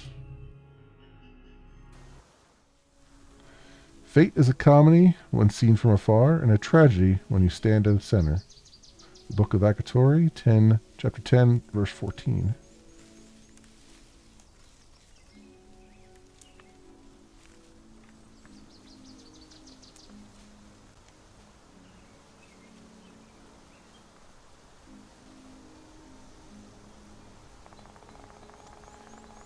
I will tell you the story of Akatori.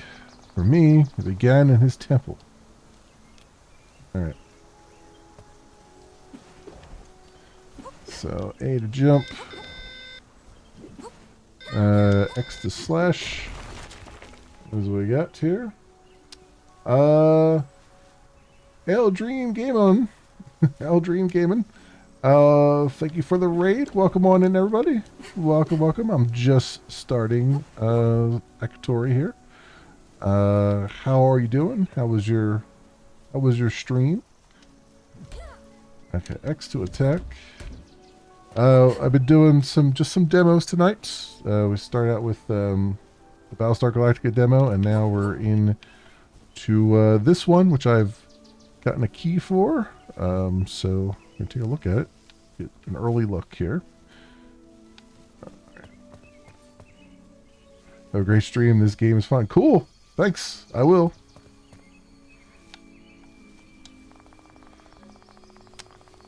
I don't know why, but I always feel better after I sit by the guide stones. Rest at the altar to restore your health. Okay. There we go. A jump. Mako, are you okay? We were worried. The meditation helped. The Akatori's fury. There have been so many more amber storms. Anyway, there are soldiers here, and they must reach the Amber Castle as soon as possible. They're waiting for you in the square with the master. And be careful, Bao has lost track of the beasts again. I'm going. Oh, come on. The world won't come apart if you spared a few thank yous to Amber with you. Off you go. Alright. Uppercuts. Left and X to launch an enemy. Okay.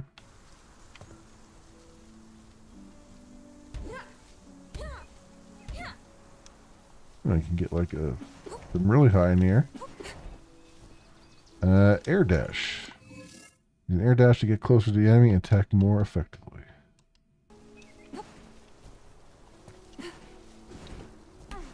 Ouch.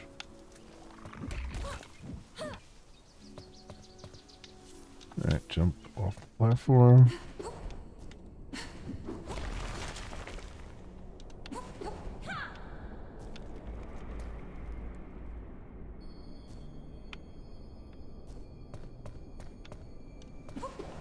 Alright, what are we doing here?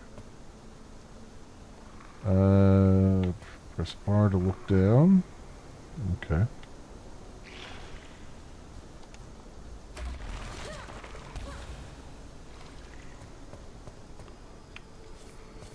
Roll.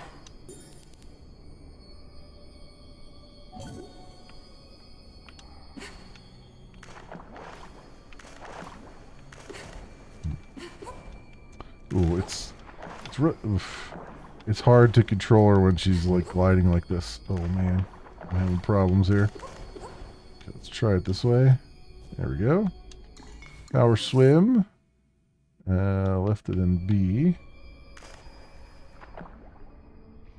Red bird is what the name of the game translates to in English from Japanese. Oh, okay. Cool.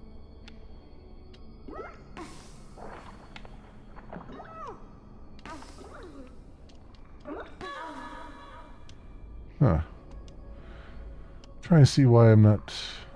Was I doing B? Left plus B to perform an underwater dash. Okay, that worked. Didn't work the first time, though. Ow. Stuff down there.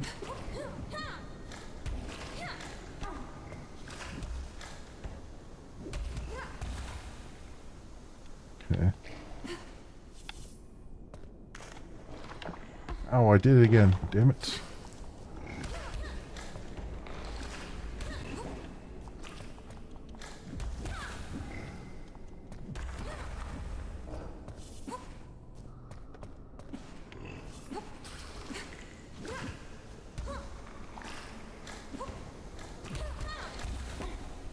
So things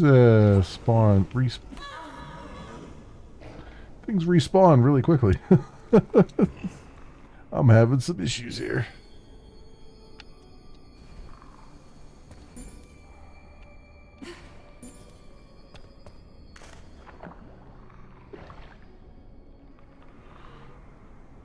Alright. I don't know what Redbird has to do with the game thus far. Well, we'll find out. We'll find out. I'm sure in a game like this it probably does have some meaning.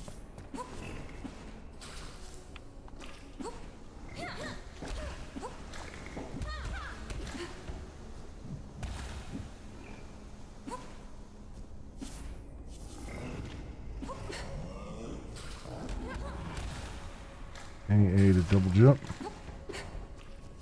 Health potion. Left, down, or right to use potions.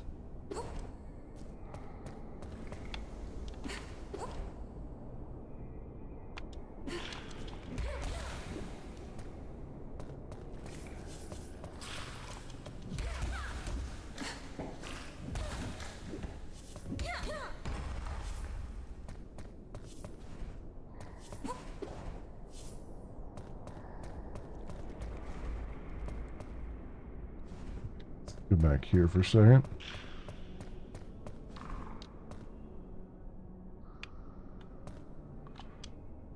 Lever with X to open the door. There we go. That's the one we saw at the very beginning.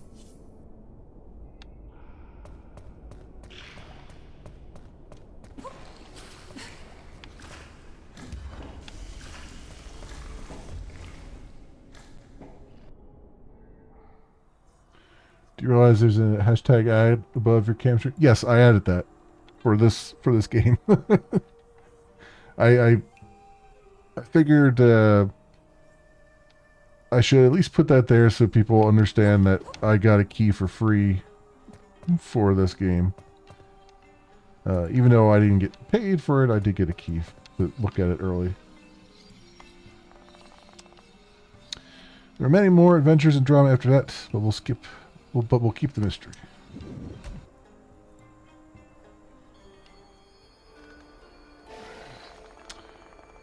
This is where we jumped like monkeys, glided like dragons, and fought like tigers. Did you notice that I said we? I did notice.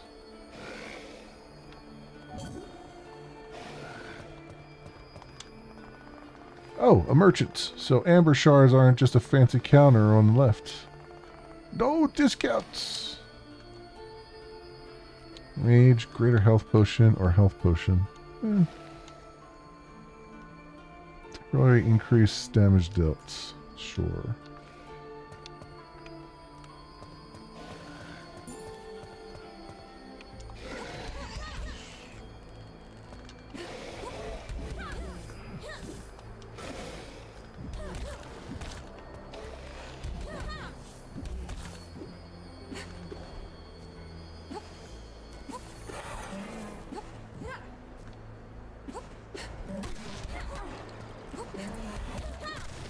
Ow. That hurts. Ow, stop that.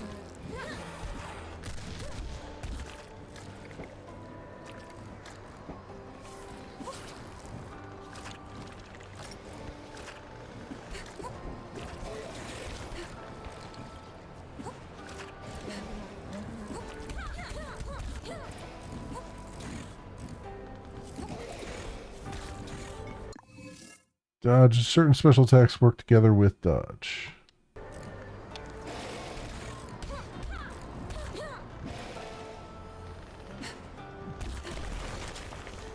Alright. So where does that... Oh, I can't get there yet. Okay. Alright. Can you infinite wall jump? No, it looks like occasionally I can get her to, like, put her bow in the wall to get extra jump, but no, it seems like there's a limitation to how far she'll jump.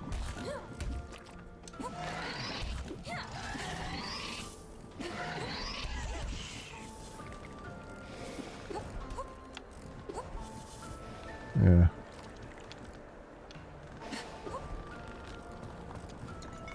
Glider. Use the glider to travel long distances and slow your fall. LT to glide down smoothly.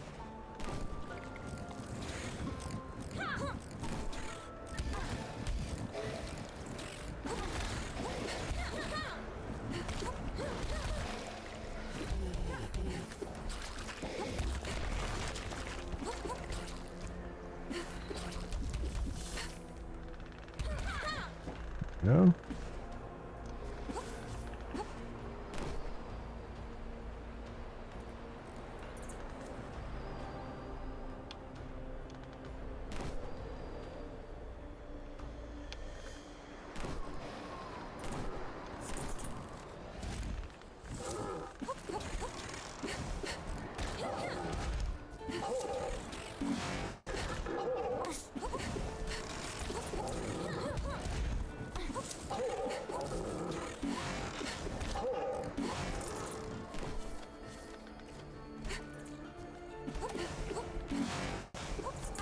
Oh, I don't know how that works.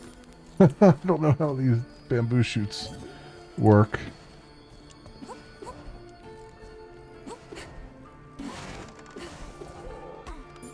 Oh. Get over to that one.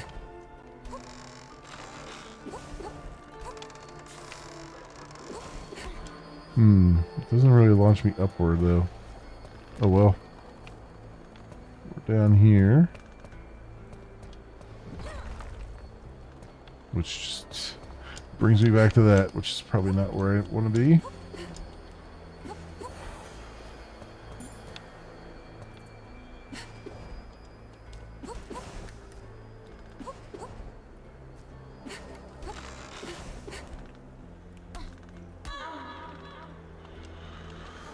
Okay. That was a thing.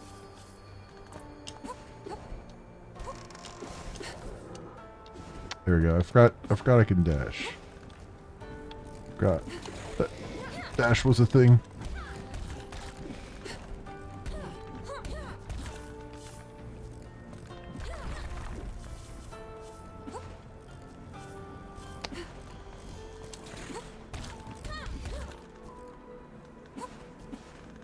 I see there's some amber down there too.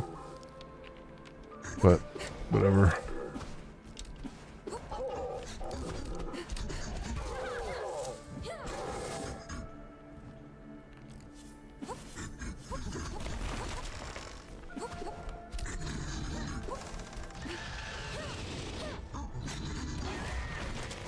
There we go.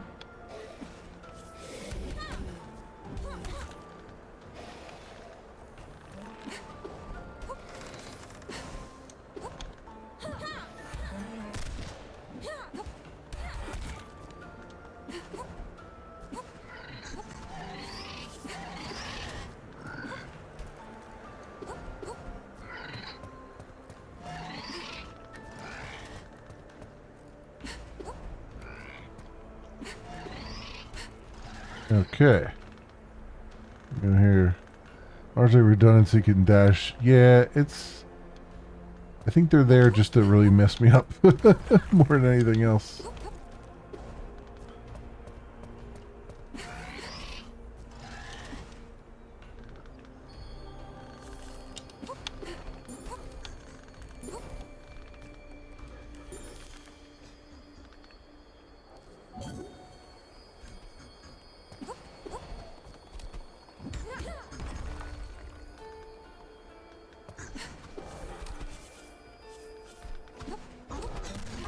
Ooh.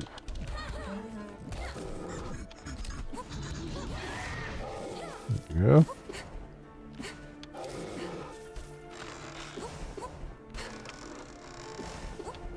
See, it'll launch you, but it won't launch you up. Doesn't look like.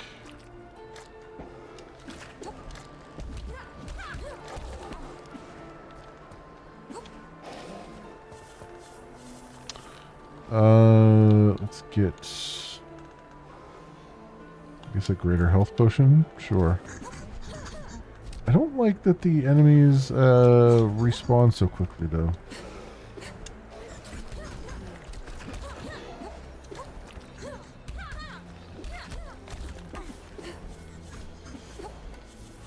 Throw stuff. Press right trigger to return, or throw your staff. Throw staff to activate levers to hard to reach areas. Okay. Maybe you jump off of it before it hits the midpoint, swing in a direction. Maybe. I don't know. I haven't quite figured out what the mechanics of it are. Staff pull. Throw and return your staff to pull an enemy in. Oh, interesting.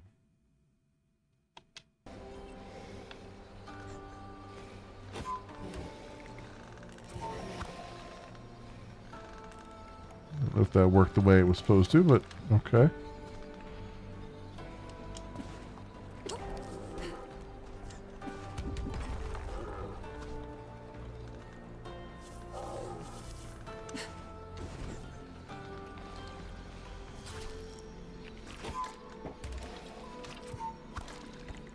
There we go. What's that up in the sky? Alright, we'll figure it out later.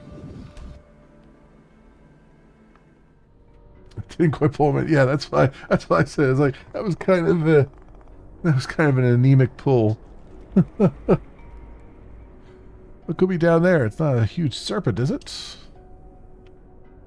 Why would you have to go jinx it like that?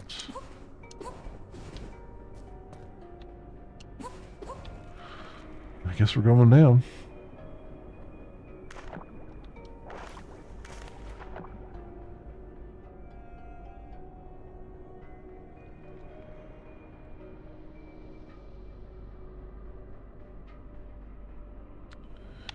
Getting like flashback to Sonic underwater levels here. We got air. Are there air bubbles or something?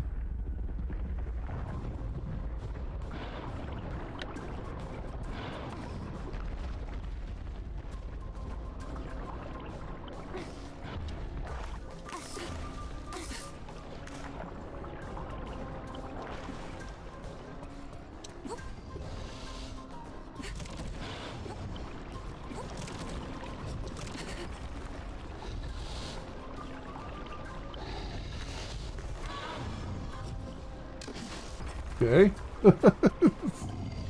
Here we go. Oh, I can see they don't have very good checkpoint control here.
Go.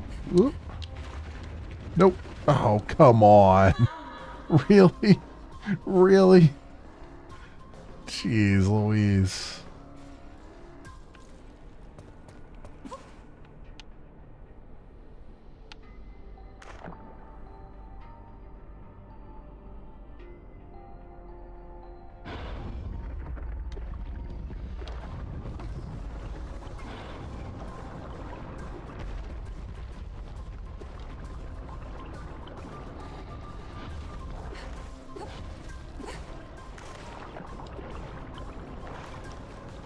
Alright.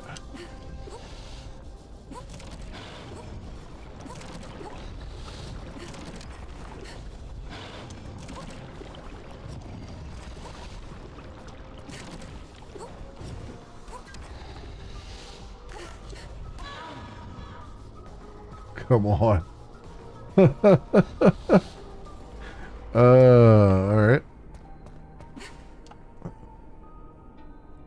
Yeah, not a fan of games that force you to do things over and over and over again. It's one of my big beefs with a lot of games is when they don't have very good checkpoints. Because yeah, it's a fun sequence the first time you do it, maybe even the second time, but on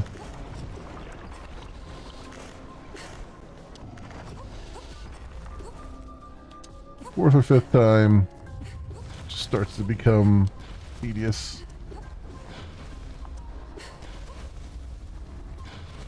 Also, I'm getting stuck on the mechanic where you can hold on to the walls here.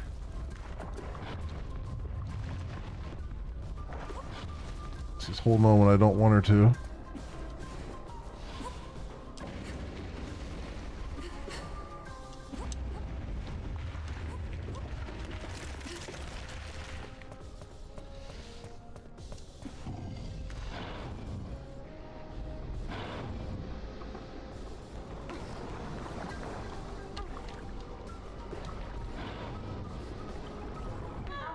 Oh my God. Come on.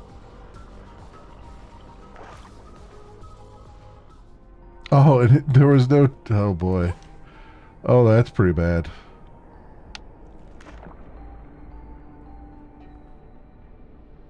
We gotta do the whole freaking thing again. Not a fan of that.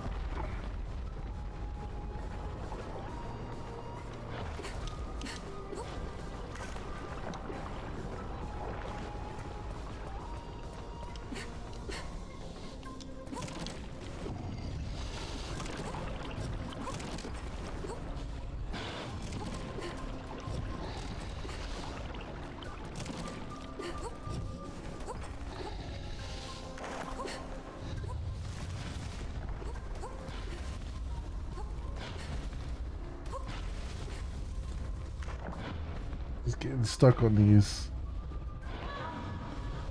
Getting stuck on these walls here.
Alright.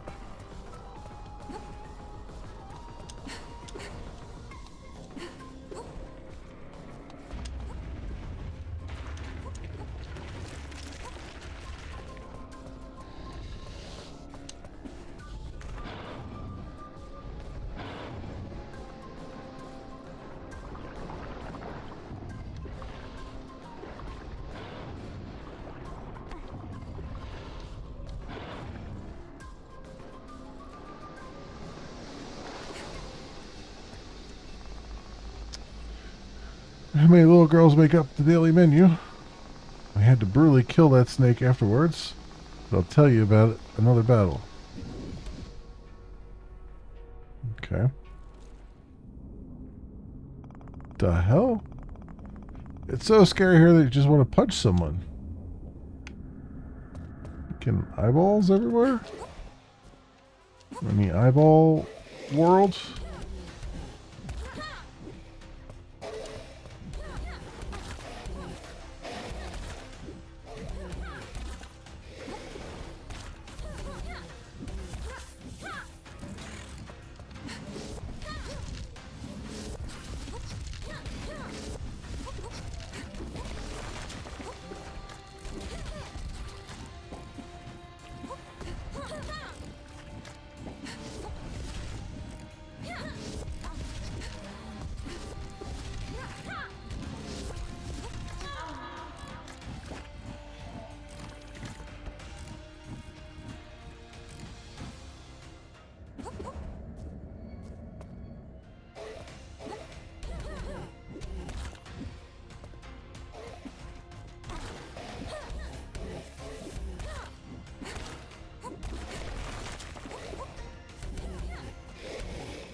finding that half the problem here is I can't tell sometimes that I've taken damage. Because the flash goes whoop, so quickly.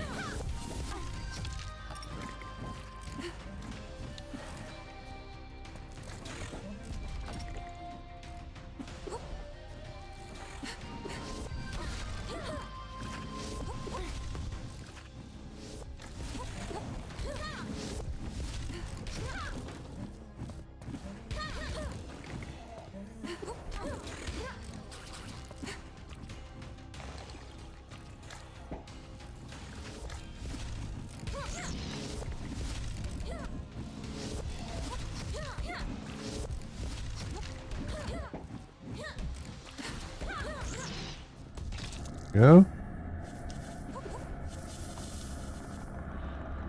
Want to know the details of our incredible story? The sacred stream, or the sacred steam knows where to find us. Oh, jeez. Really? Well, how should I add the game to your wish list? Okay. Oh, don't open web browsers.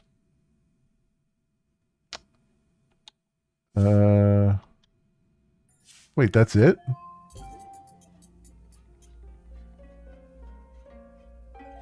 That's it? That wasn't even... What was that, 10 minutes? What the frig?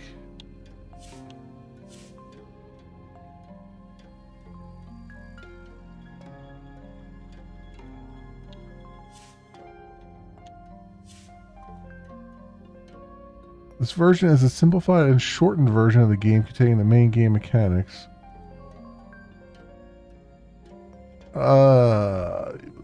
Very shortened version. Holy crap. What the hell, man? Like, that wasn't even a amuse bouche.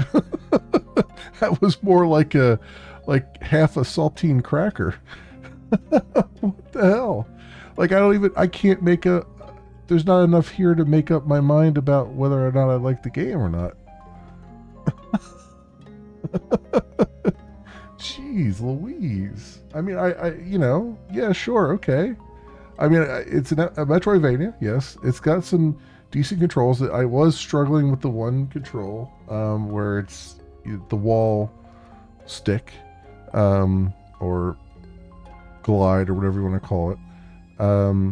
I forgot that you can glide with the left trigger. That probably would have helped a little bit. I don't like long sequences without a checkpoint, especially when it's basically more or less an auto scroller, where you just have no idea what's coming up next. So you're like meant to die repeatedly to figure out what's coming up next. That's not a huge fan of that. But the mechanics are solid. I was having some problems knowing that I got hurt. I mean, I know there was like a flash there, but sometimes the flash seems to go by so quickly, or it's so, I guess, subtle, that I was not picking up on it sometimes. Like, not necessarily when you're hit by something, but when you go across something that is hurting you, like the seaweed, the electric seaweed that was there, and a few other things. Sometimes she'll make, like, the main character will make like a grunt, and that's good because that'll let you know. But sometimes it's hard to hear that over all the other sounds going on.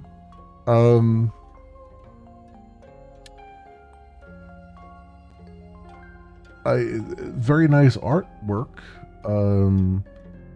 I don't know. I mean, the music, I have no idea.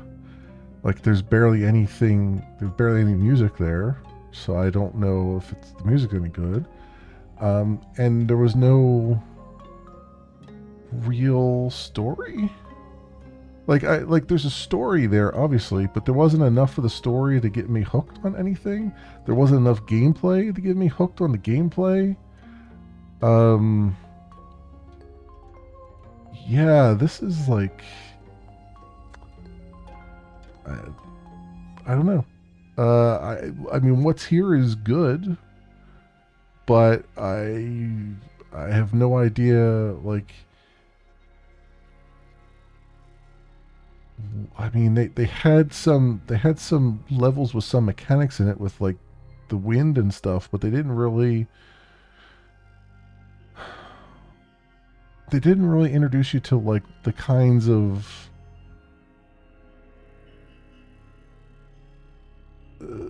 I get like every Metroidvania has some kind of either puzzle or some kind of like um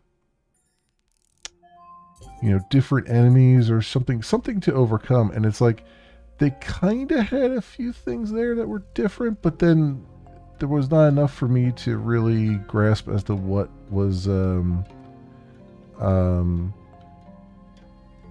like is it just going to be a straight through like beat 'em up kind of thing. Like she didn't really have. Is your character going to have power ups, or is it just the potions and that's it? Like, is there any kind of XP system or anything like that? Is there like, are there things to find in the world? Like, obviously there were vendors to talk to, and there were some amber things, but what are there other? Are there other stories to find? Are there other items to find? Like, what is the main objective of the whole thing? I mean, it sounds like a story is being told, but then there was no idea of what the story was. It was just kind of these weird, disjointed pieces. Um, is there an overworld map? Is there a map at all in the game? I no idea. I feel like this is too early. I think they've jumped the gun on their media push here, because there's just not enough here for the game to stand out. Like right now, it just looks and plays like a generic Metroidvania. Um, it's definitely the art style is definitely standing out, but like there's nothing in here that you couldn't find in other Metroidvanias, really. Um, so they need to figure out what makes them different. And if it's going to be the story makes them different, then they really need to put more story in here, right? Because this is not enough to, like, think about what's going to happen in a week or so, right, with the Steam Next Fest, right? We're going to get a flood of hundreds of demos. And people like me are going to play lots and lots of demos. And if I ran across this during the Steam Next Fest and I played it, and it was just this, I'd be like, well, that was something, and then on to the next demo, right? Like, it would not stick in my brain. Because it's just not, there's not enough here to stick with you, right? So yeah, I think they might need to circle the wagons and be like, okay, let's put some more meat on this bone before we push again here, because this is there's just not anything here. I was getting kind of I haven't played this game, but I've watched a few people play it. Shantae, the Shantae games. I was getting a little bit of that feeling from it just from watching it, but again, like, there's not much else I can say about it. That's unfortunate. It's unfortunate. I was hoping for. It's like they threw you into the middle of a Sonic stage and said, "Here's our game." Yeah, I mean, basically, it's. Yeah, I mean, you think about if you think about a Sonic game, like the very first Sonic game. If all they threw at you was Green Hill Zone, even that, those three, the three maps of Green Hill Zone was enough to get you hooked, right? This, I don't, I, there's not enough here to even get me hooked, you know? So, oh well, it is what it is. That was Akatori. It was very, very short. And it is what it is. Okay. I think we have time maybe for one more demo. Just a middle. Yeah, it did. It did feel like it was kind of the middle of two stages. Yeah. Really, it did. All right, let's go and I was not expecting that to be that short. Okay, we'll take the hashtag ad off. And let's see. I wanted to take a look at Null Horizon. This is not a demo. What is when did this get released? This was just recently released.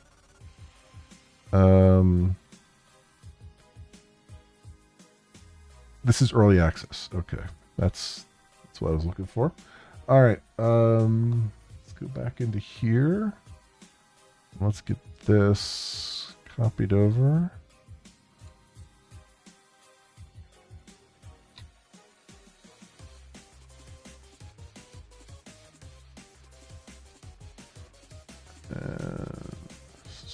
By them.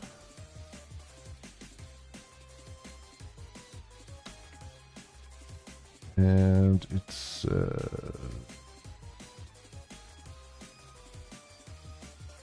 it 1274.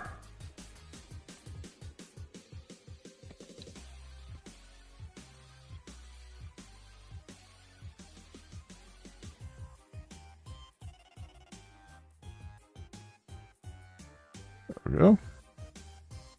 That should pop up there now. Cool. And let's go back and hopefully this launches. I haven't tried it yet. What am I looking for here? I am looking for this. We'll see.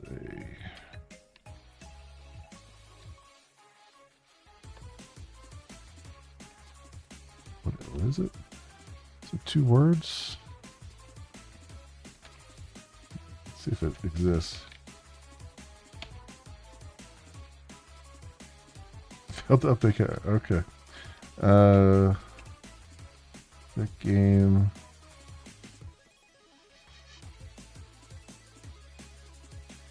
Oh, come on.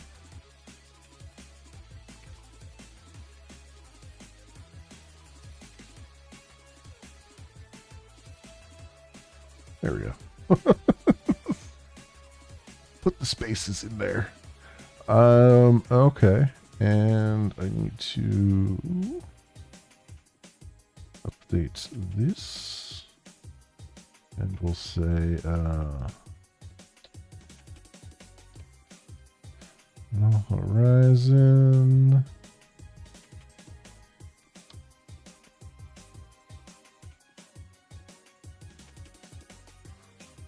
Alrighty then. That should be everything. Cool.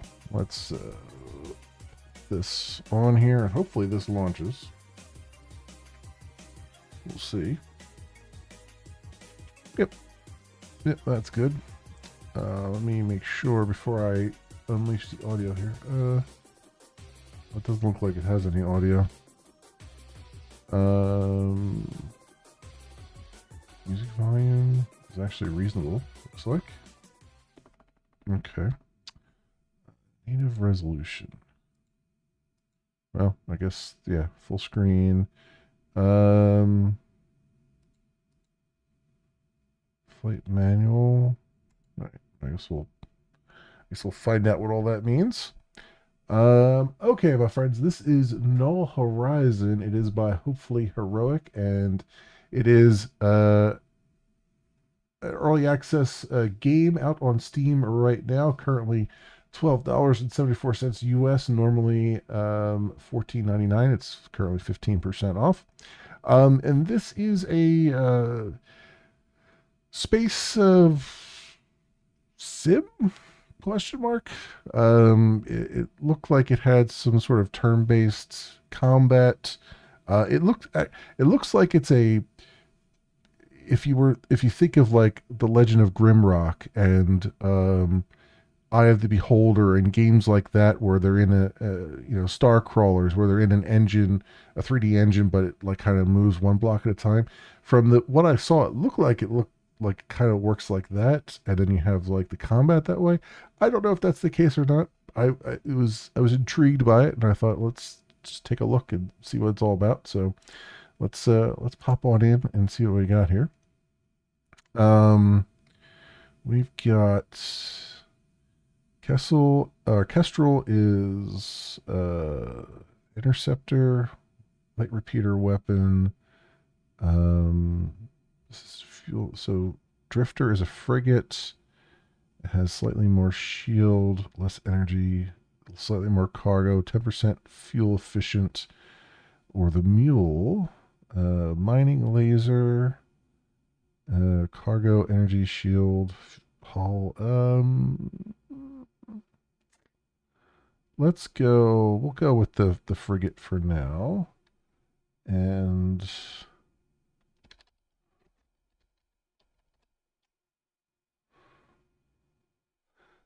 just I'm not going to do hardcore mode, certainly. Initialize system. See what we got.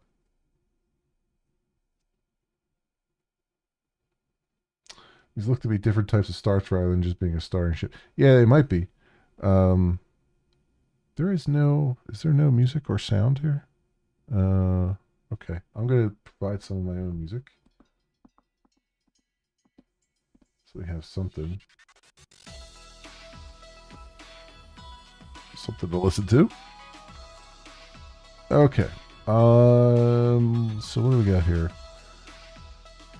Anomaly detected. Carrier signal detected from deep space. Message received. Journey to Null Horizon traveler. Sector depth 100. Coordinates locked. Okay. So flight manual. Forward reverse thrust is W and S. A and D rotate left. Q and E straight left and right. Strafe. F to interact. Tab is cargo manifest. M is nav chart. C is contract log. Void OS, the tilde. Okay. It's probably dev commands.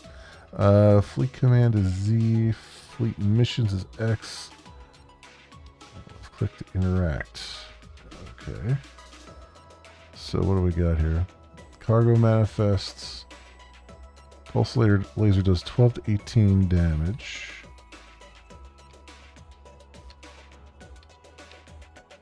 Yeah, see it moves like star crawlers and stuff like that, which is kind of interesting. Habitable world. Broker clear credit. So what do I do? Do I land? Oh, services available. Fill tank. Wow, these. I'm glad I have my glasses on. Holy crap, that's that font is tiny. Oof. All right. Full restore 55 credits. Oh, that's for fuel, I guess. Fill tank. Yeah. Contracts, market, shipyard. Contracts. Deliver proto drive to Zenbol. Delivered sealed docks to Zenbol. I guess I'll do both of those. Okay. So what is that? Can I see? I can't see it from here. Market. Hull kit. Shield battery. Heavy rocket energy cell. Oh, here's my cargo. Yeah, okay. Warp cell. High yield antimatter fuel enables hyper warp. Energy cell restores 50% energy. How many credits do I have? 500 credits. Does it tell me? What does that say? Drag left, shift click, or press Y to buy. Okay. Whew. Gray on gray. That's oh, here we go. 1,000 credits over here. So I'm gonna say heavy rockets. Can I? Oh, shift click. Oh, that's 5,000 credits. Duh. Let's get a warp cell, a shield battery, and an energy cell, I guess, and in case we need them.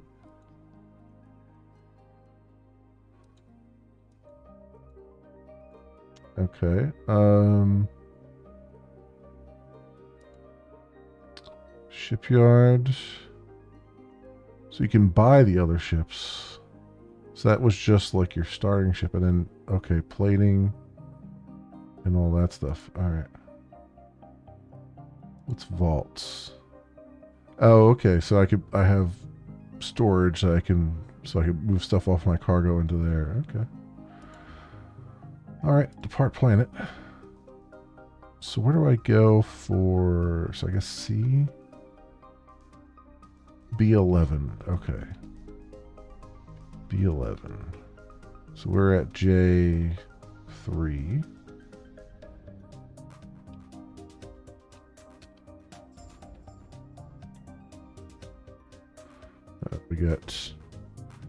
We got some enemies showing up here. It looks like.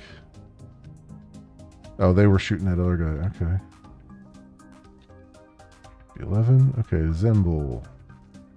So contracts. Did I automatically? Oh, contract complete. Oh, there it is. Okay. Yeah. All right. Cool. Smuggle spice shipment to Omogen. I guess. Avoid authority scans. Yeah, I figured you would say that. So fuel is 77. All right. So where do I go for this now? I3.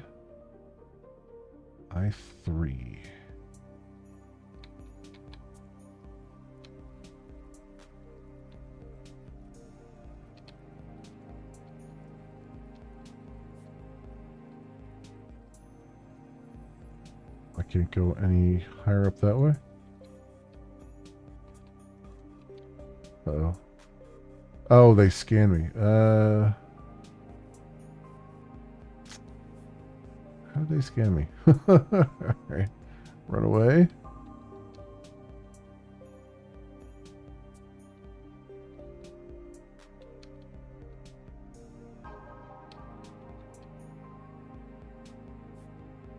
There we go. Reputation falling. Oops. Run away. Run away. Alright. We got the credits for that. Contracts. Nothing. Market. The market. 205 credits to fill the tank. Alright. Depart. So, I guess. So, who is this here? Broker, can you see my wares? Hull kit. Okay.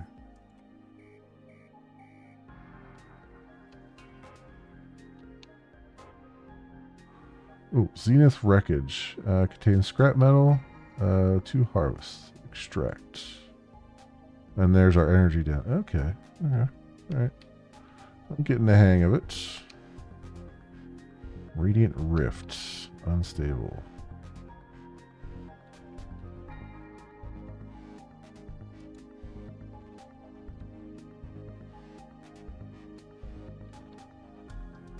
Now navigation hazard.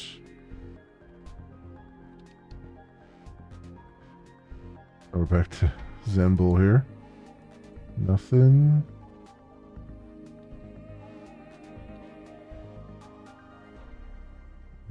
Who's that? Crystal outcrop. Focus crystal. Alright. Take that. So it looks like my energy does replenish though as we go along here. Alright.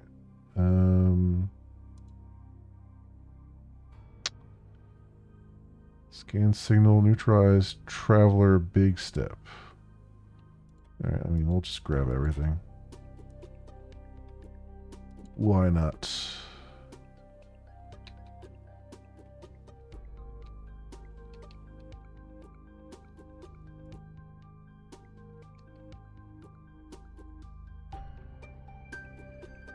Okay, so what did I need to do?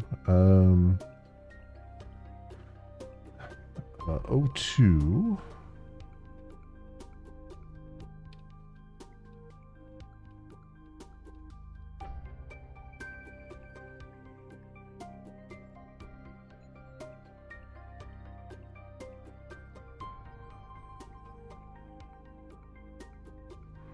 Rookie free track. Pulse laser. Base maneuver.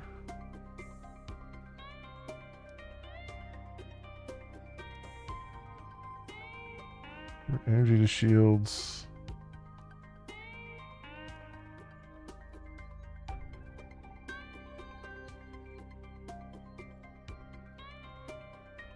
Wow, this is going real fast here.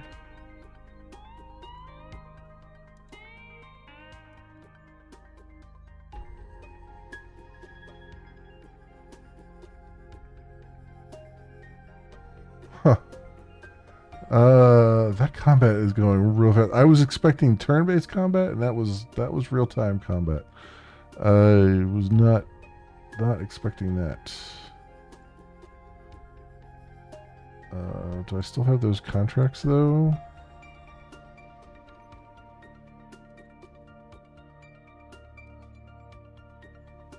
I do. All right, so. See what we got here. I was expecting at least a tutorial for the first one. Yeah, I don't think they have any tutorial, any tutorialization here. None at all. Oh, he's still injured though, so this is good. All right, that works. Composite armor, collect. So can I use the composite armor? Microchips, scrap metal. Recipe is plating plus carbon plus scrap. Atomic reconstruction, field synthesis.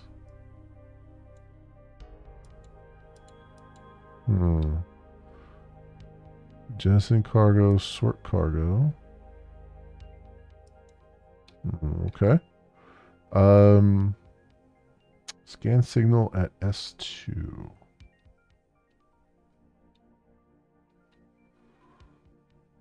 One harvest, okay.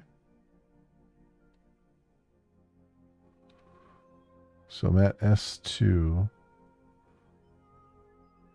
Galactic standing. Oh, here's all my, okay. How do I scan?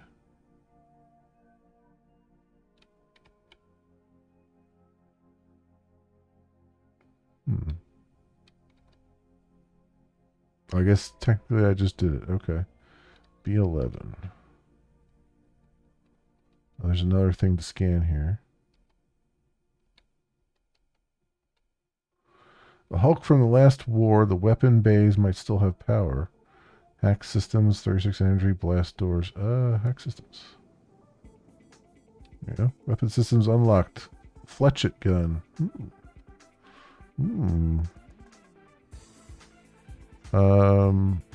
Applies bleed damage over time. I was trying to remember what dot meant. Damage over time. Cooldown. Damage 8 to 12. Energy 15. Speed 8. Bonus bleed. So how do I... Do I have to go back to the shipyard to install stuff? I mean, that would make the most sense.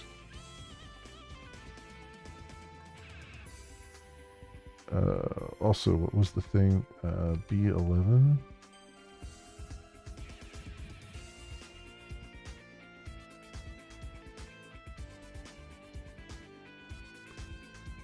Alright, creds received. So, shipyard. Acquisition log. Capacitor bank, reinforced plating.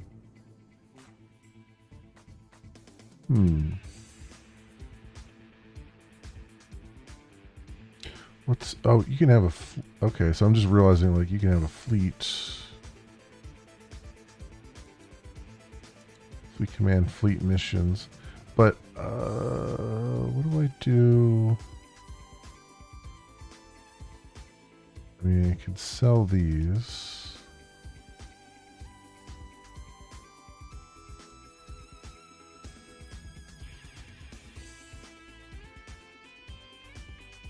I don't really want to sell this though. I want to use this, but how do I do that? You can purchase repeaters and stuff.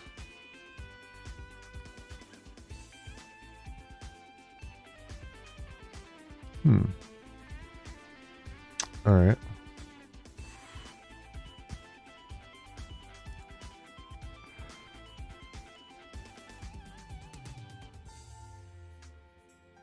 Yeah, so how do I, what's fleet missions? Yeah, okay. Fleet command, fleet missions.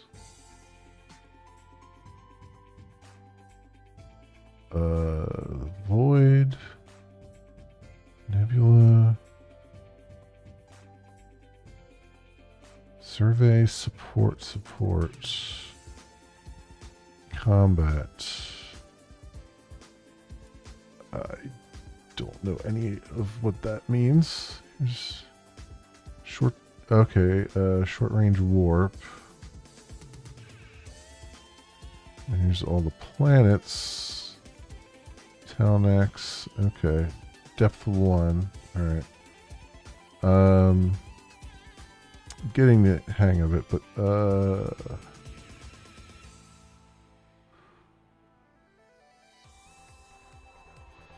I just don't know how you're... Can I... Atomic reconstruction. Oh, active weapon systems, duh. There we go. Excuse me. It's right there in front of me. Right there in front of me.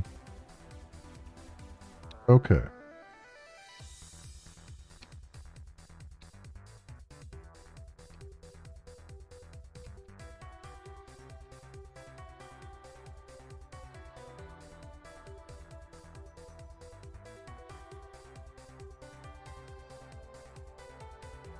I wish they would kind of let you know in the map here if there's contracts available.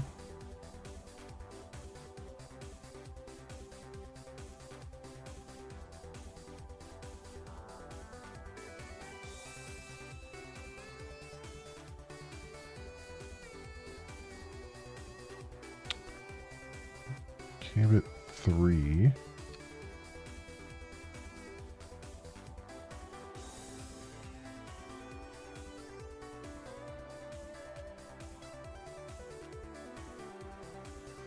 Atmosphere toxic, no landing.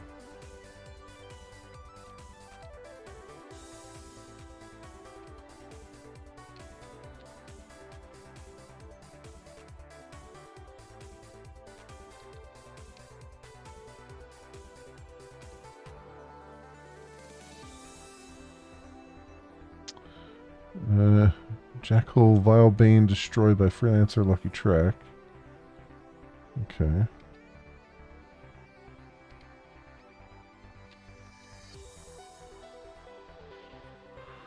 scanning the whole sector here. Okay. So do I just go to that warp here?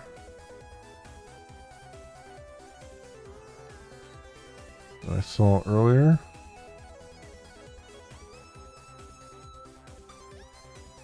Yeah, there's nothing here. Where was that warp at?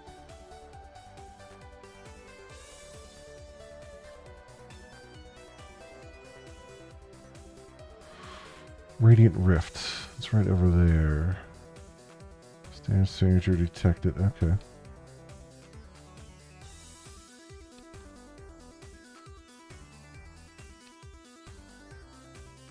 Do a little mining. Energy signature analysis. Radiant orb. Stability 1 charge. Alright. Oh, I just siphoned the energy off of it. Yeah. Okay. I thought I was going to jump to another system or something.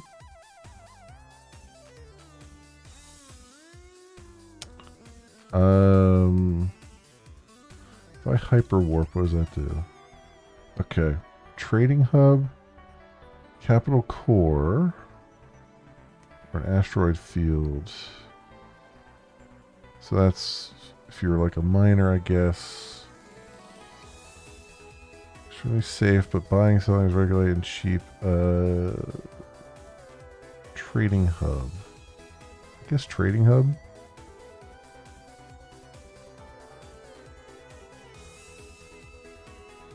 Alright, now it says depth 2. Alright. I guess this is like a level 2, sort of.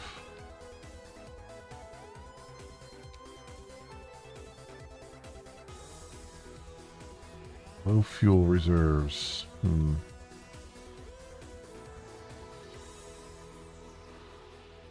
Since detected an anomalous signal, huh? Let's get full thing there. And I guess just take everything.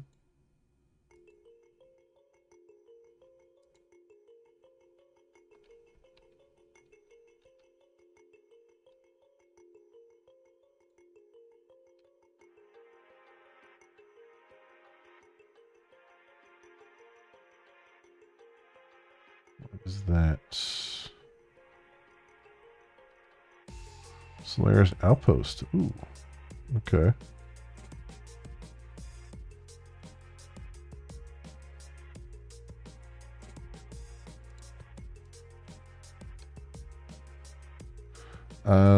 So we got a lot of things to do here. S9.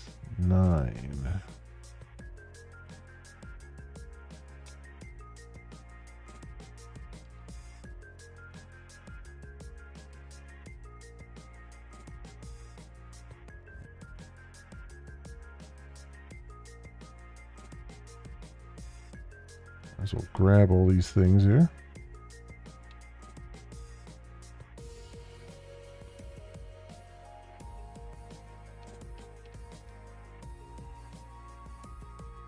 Extract that.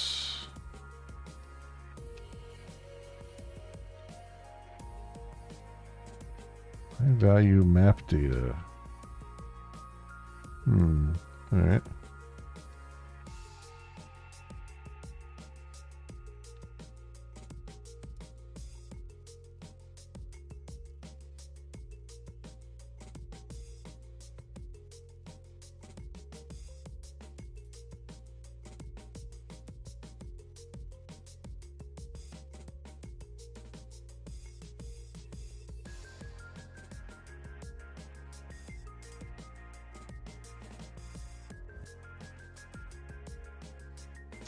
Got him.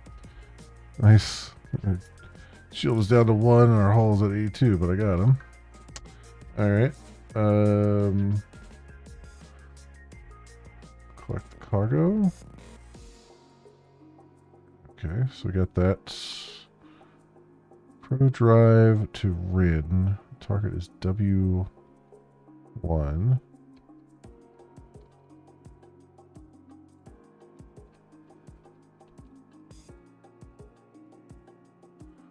Alright, Set credits received. Full restore.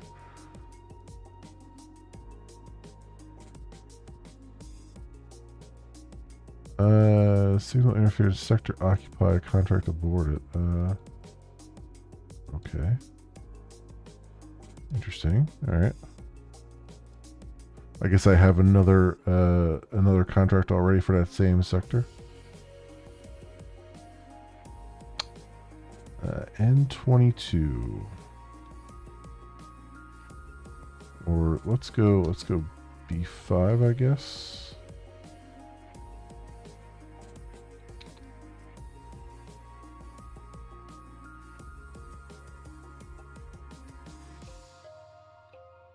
F point confirmed, 1 point remaining. Q16 and N22.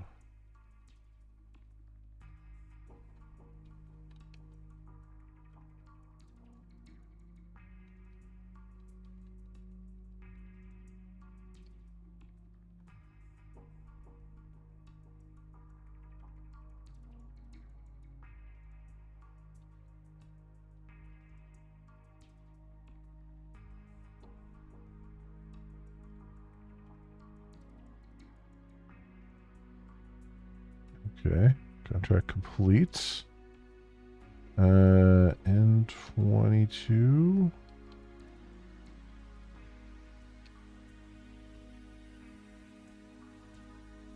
It was a trap. Pirate interceptor decloaks and charges weapons. Alright. I guess engage hostiles. Pirate neutralized. Bounty 250 credits. Oh, okay. So it was just like an event. Alright.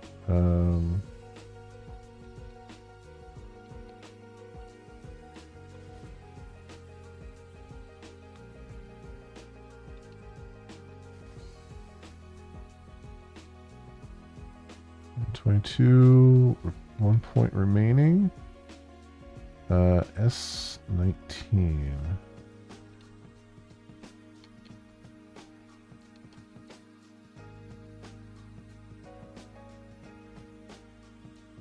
Credits received. Of course, now my fuel is low because I wasn't paying attention.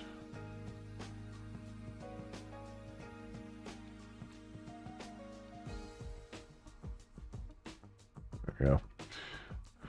We had enough. We had enough, though, to get there. All right.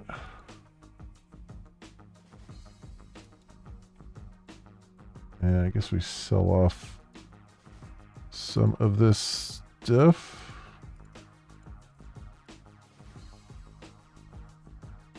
We're swimming in the credits now. What do I want? Want anything here? Light repeater, low damage. Shield breaker, double damage versus shields. Ooh, that would be good.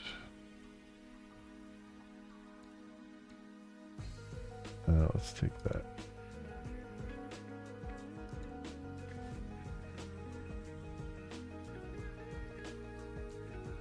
All right, the parts.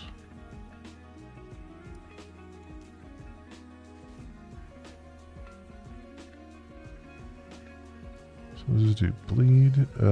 Do I not have another? I don't have another slot that I can use, do I?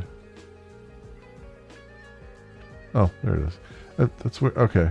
I don't know why I tried to drag and drop it the first time and it was like not letting me, but looks like it's fine now.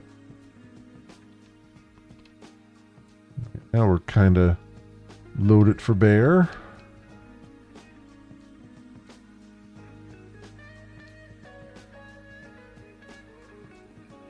Alright, anything here? Scan signal at L4. Got it.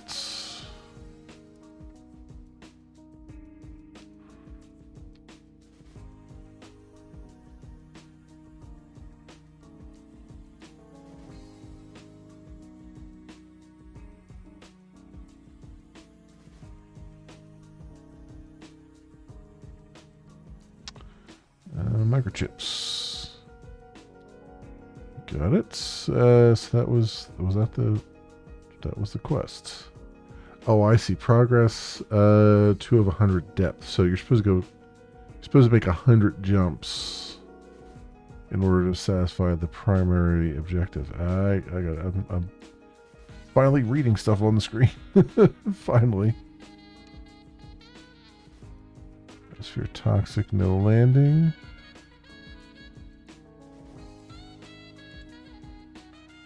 Scan signal. What was that at? C6.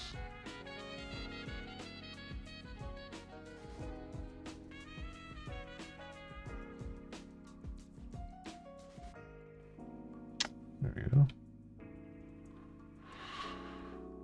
Alright, 516 credits received. I think what I need though is some warp charges, I'm guessing.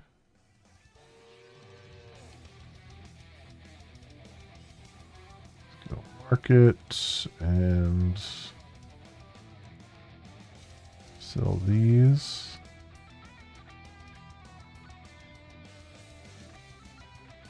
So do I need, yeah, warp cell, there you go. Which you can craft at some point. Dark matter, crystal, scrap. So I guess if I had all 3 of those things, I could do that matter conversion thing and then create it that way, which I think is obviously the more likely thing you're going to want at some point.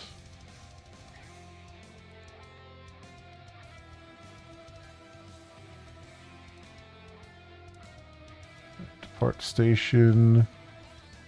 And let's go to asteroid field, I guess. See what it has in store for us.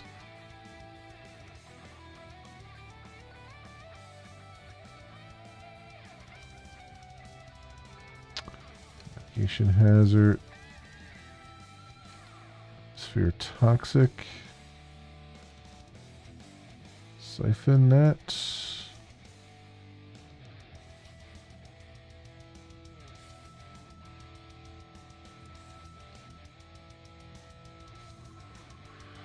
Alright, what we got here? Contracts. J3 signal. Yeah, it's got a pretty tight gameplay loop, as we're seeing here.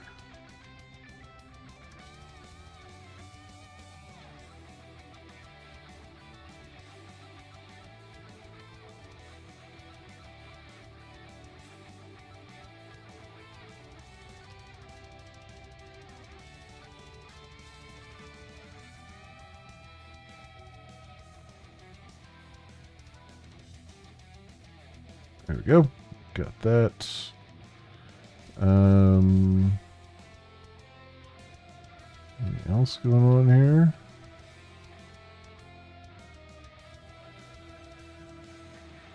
Siphon the energy off there. Extract that.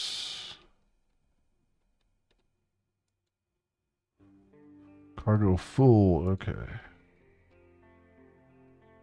Wondering when that was going to be a thing. Wouldn't be me playing a game if I didn't fill out the cargo hold or the inventory at some point.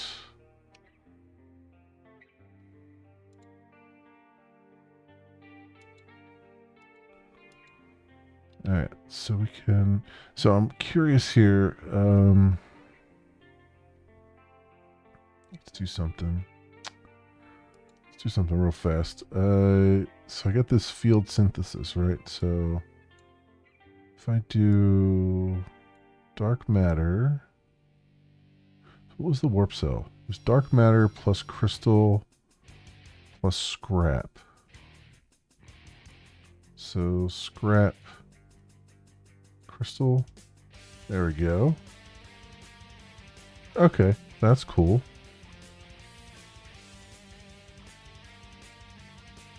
I'll have another crystal though.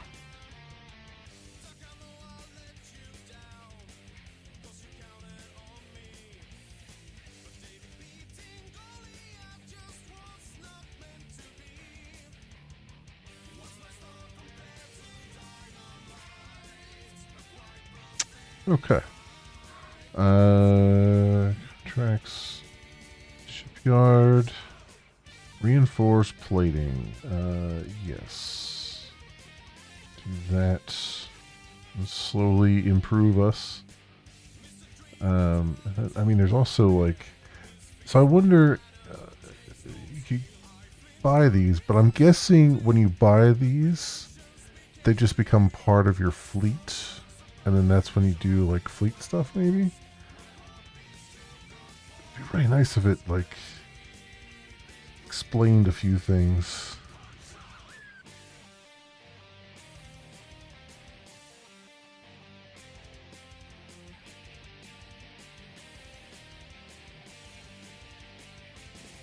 I can't click on any of them.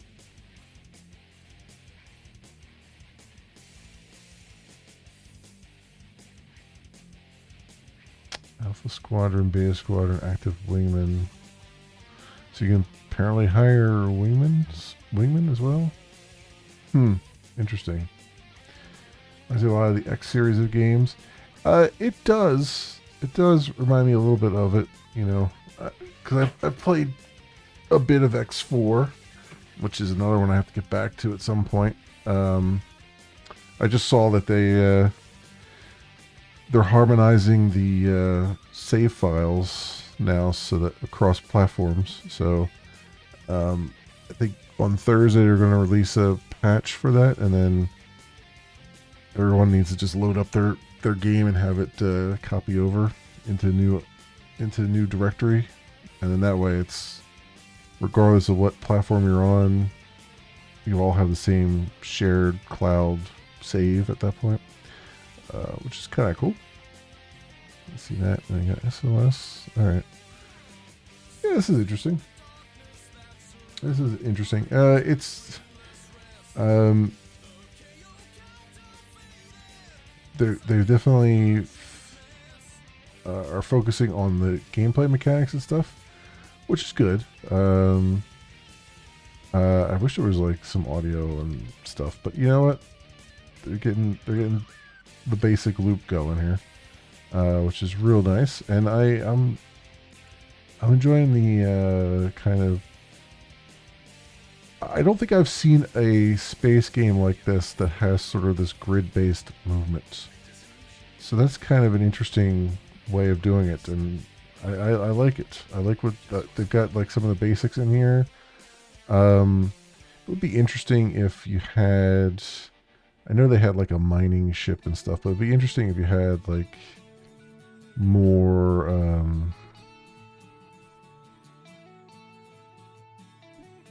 maybe more options for like different types of mining or stuff like that. Or I mean, they have like a little crafting system, which is kind of cool. I think one quality of life thing that'd be really nice is if you could see, like on the nav chart or something, if you could see like if there's any contracts available somewhere. And maybe that's like an upgrade or something that I have to get, but that'd be kind of nice to be able to see that, so that you don't have to like go to every single planet and see, oh, is there something there now? Is there something there now? Is there something there now?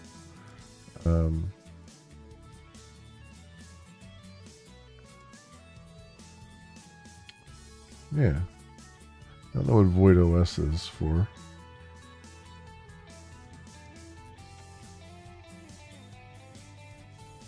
I don't know what this does. I don't know what that does at all. Oh wait, is that just to leave?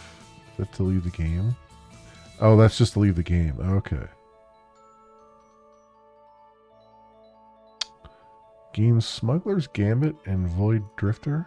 Oh, I guess this is going to take you to like Steam probably. What's Terminal?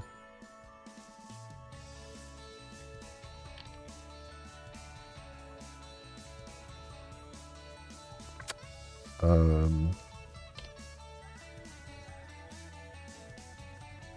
hmm. Okay, it must be early version of something. Maybe you do scanning or something from here. I don't know.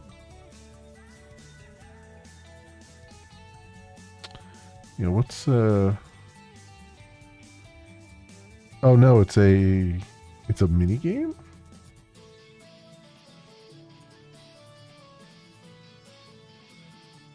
Smuggler's Gambit. Rules. Oh, I can't read that.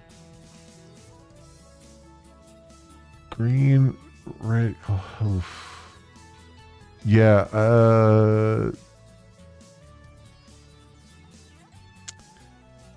I get that they're going for an aesthetic where you've got like a HUD, but that is unreadable.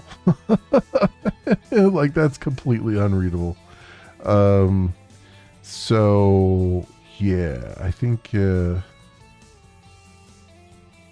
would be better to just have that be a flat panel, flat screen. I get the aesthetic they were going for, but that's you know, you need to be able to actually interact with, be able to read what it was saying there.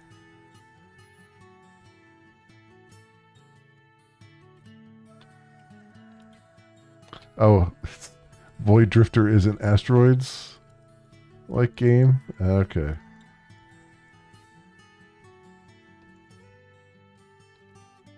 I see. All right. So it's got like little mini games in it. All right. That's fun. For a game with no tutorial, the help command was that helpful. Yeah, right? The help command wasn't helpful. There is no tutorial. Just figure it out. That's fine. That's fine. It's early, apparently. But even in its early state here, there's there's some stuff here that's really good. We'll save our game. And I think we're going to call it there because it's just past midnight here. But that was Null Horizon. Oh, you know what? I'm sorry. I forgot to take the stuff off the screen. We're playing that with that. You had that on the screen the whole time. Oopsie. That's not the first time I've done that. Oh well. I mean, luckily, it was still pretty pretty early here, so you didn't miss a whole lot.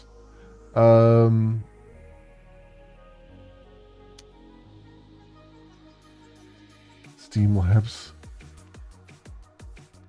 Yeah, flight training. Oh, they actually do have a tutorial.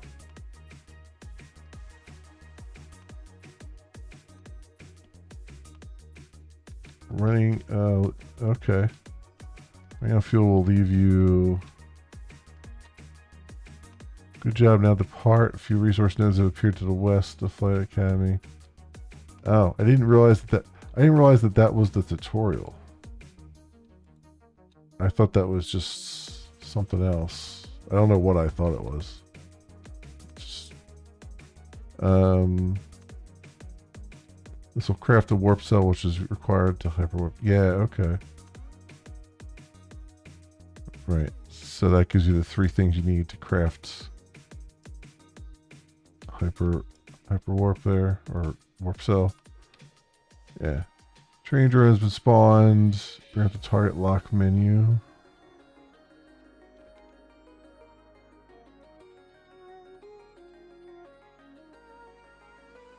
Oh, there's actually... Oh, you can like hail them. You can jam their signal. Oh. I was just kind of like just immediately fighting. Combat takes place in real time. Click on the weapons to attack. Weapons cost energy and have a cooldown denoted by their speed stats. Other commands also have a cost and cooldown.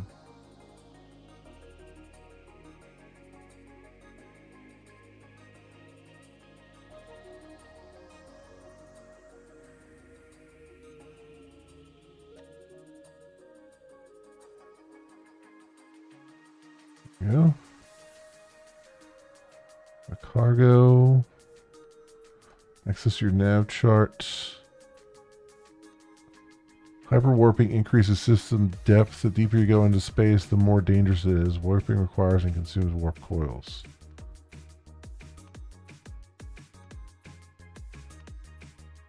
Okay. I mean, okay, and that was the tutorial. Okay, so that was, I mean, I basically figured all that out anyway, so, you know, it just, it would have been better if I had, I wish they had just, instead of saying flight training, they just said tutorial. Because I looked at it, I was like, I wasn't sure what I was looking at there, because I looked in here and it said flight manual. And for some reason, I conflated flight manual, which is the help on the side, with the flight training, which was not the case. So, you know, whatever.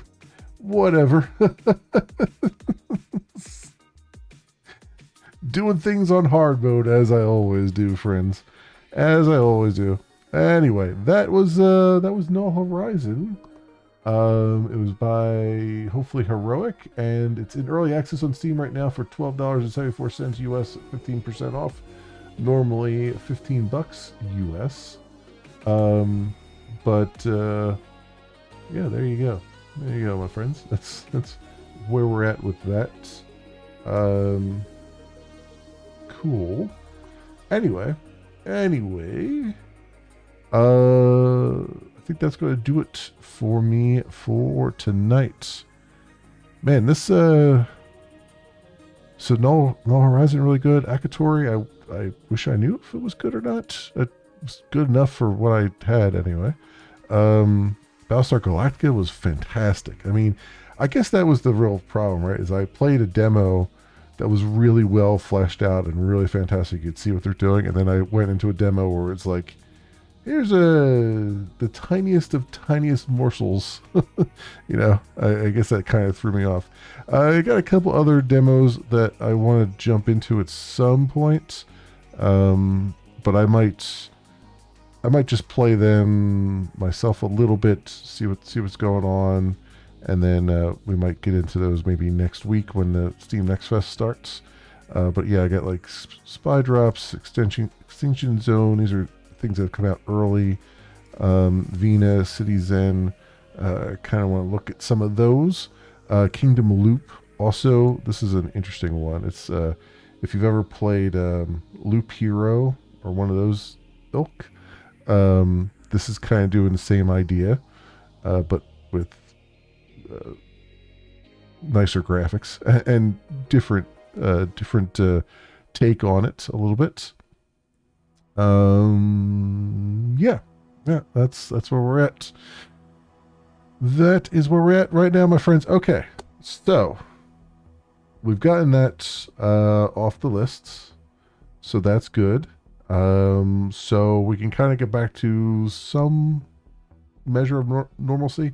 So I definitely want to jump back into Octopath Traveler tomorrow. I figured, you know, if we're going to have a one-off day, Monday would be a good day for the one-off day. So we'll get back to Octopath Traveler 0 tomorrow, and then we'll play it by ear the rest of the week. See what I want to do. But anyway, that will do it for me for tonight, my friends. Thank you so much, everyone, for watching. If you happen to run across this on the YouTubes, you have a like and or a subscribe that you can spare, maybe toss my way, that would be great and awesome and swell. It helps out tremendously, and I appreciate it greatly. Otherwise, thank you so much for watching. I hope everyone has an excellent morning, afternoon, or evening, depending on what it is for you. And I hope to see you back here again in the future for some more stuff, whatever happens to suit your fancy. Thank you again also to Ale Dream Gaming for the raid over on Twitch. And thank you for everyone for hanging out. Until next time, see you bye.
I suppose by the transitive property I too must be Vulcan as a motherfucker.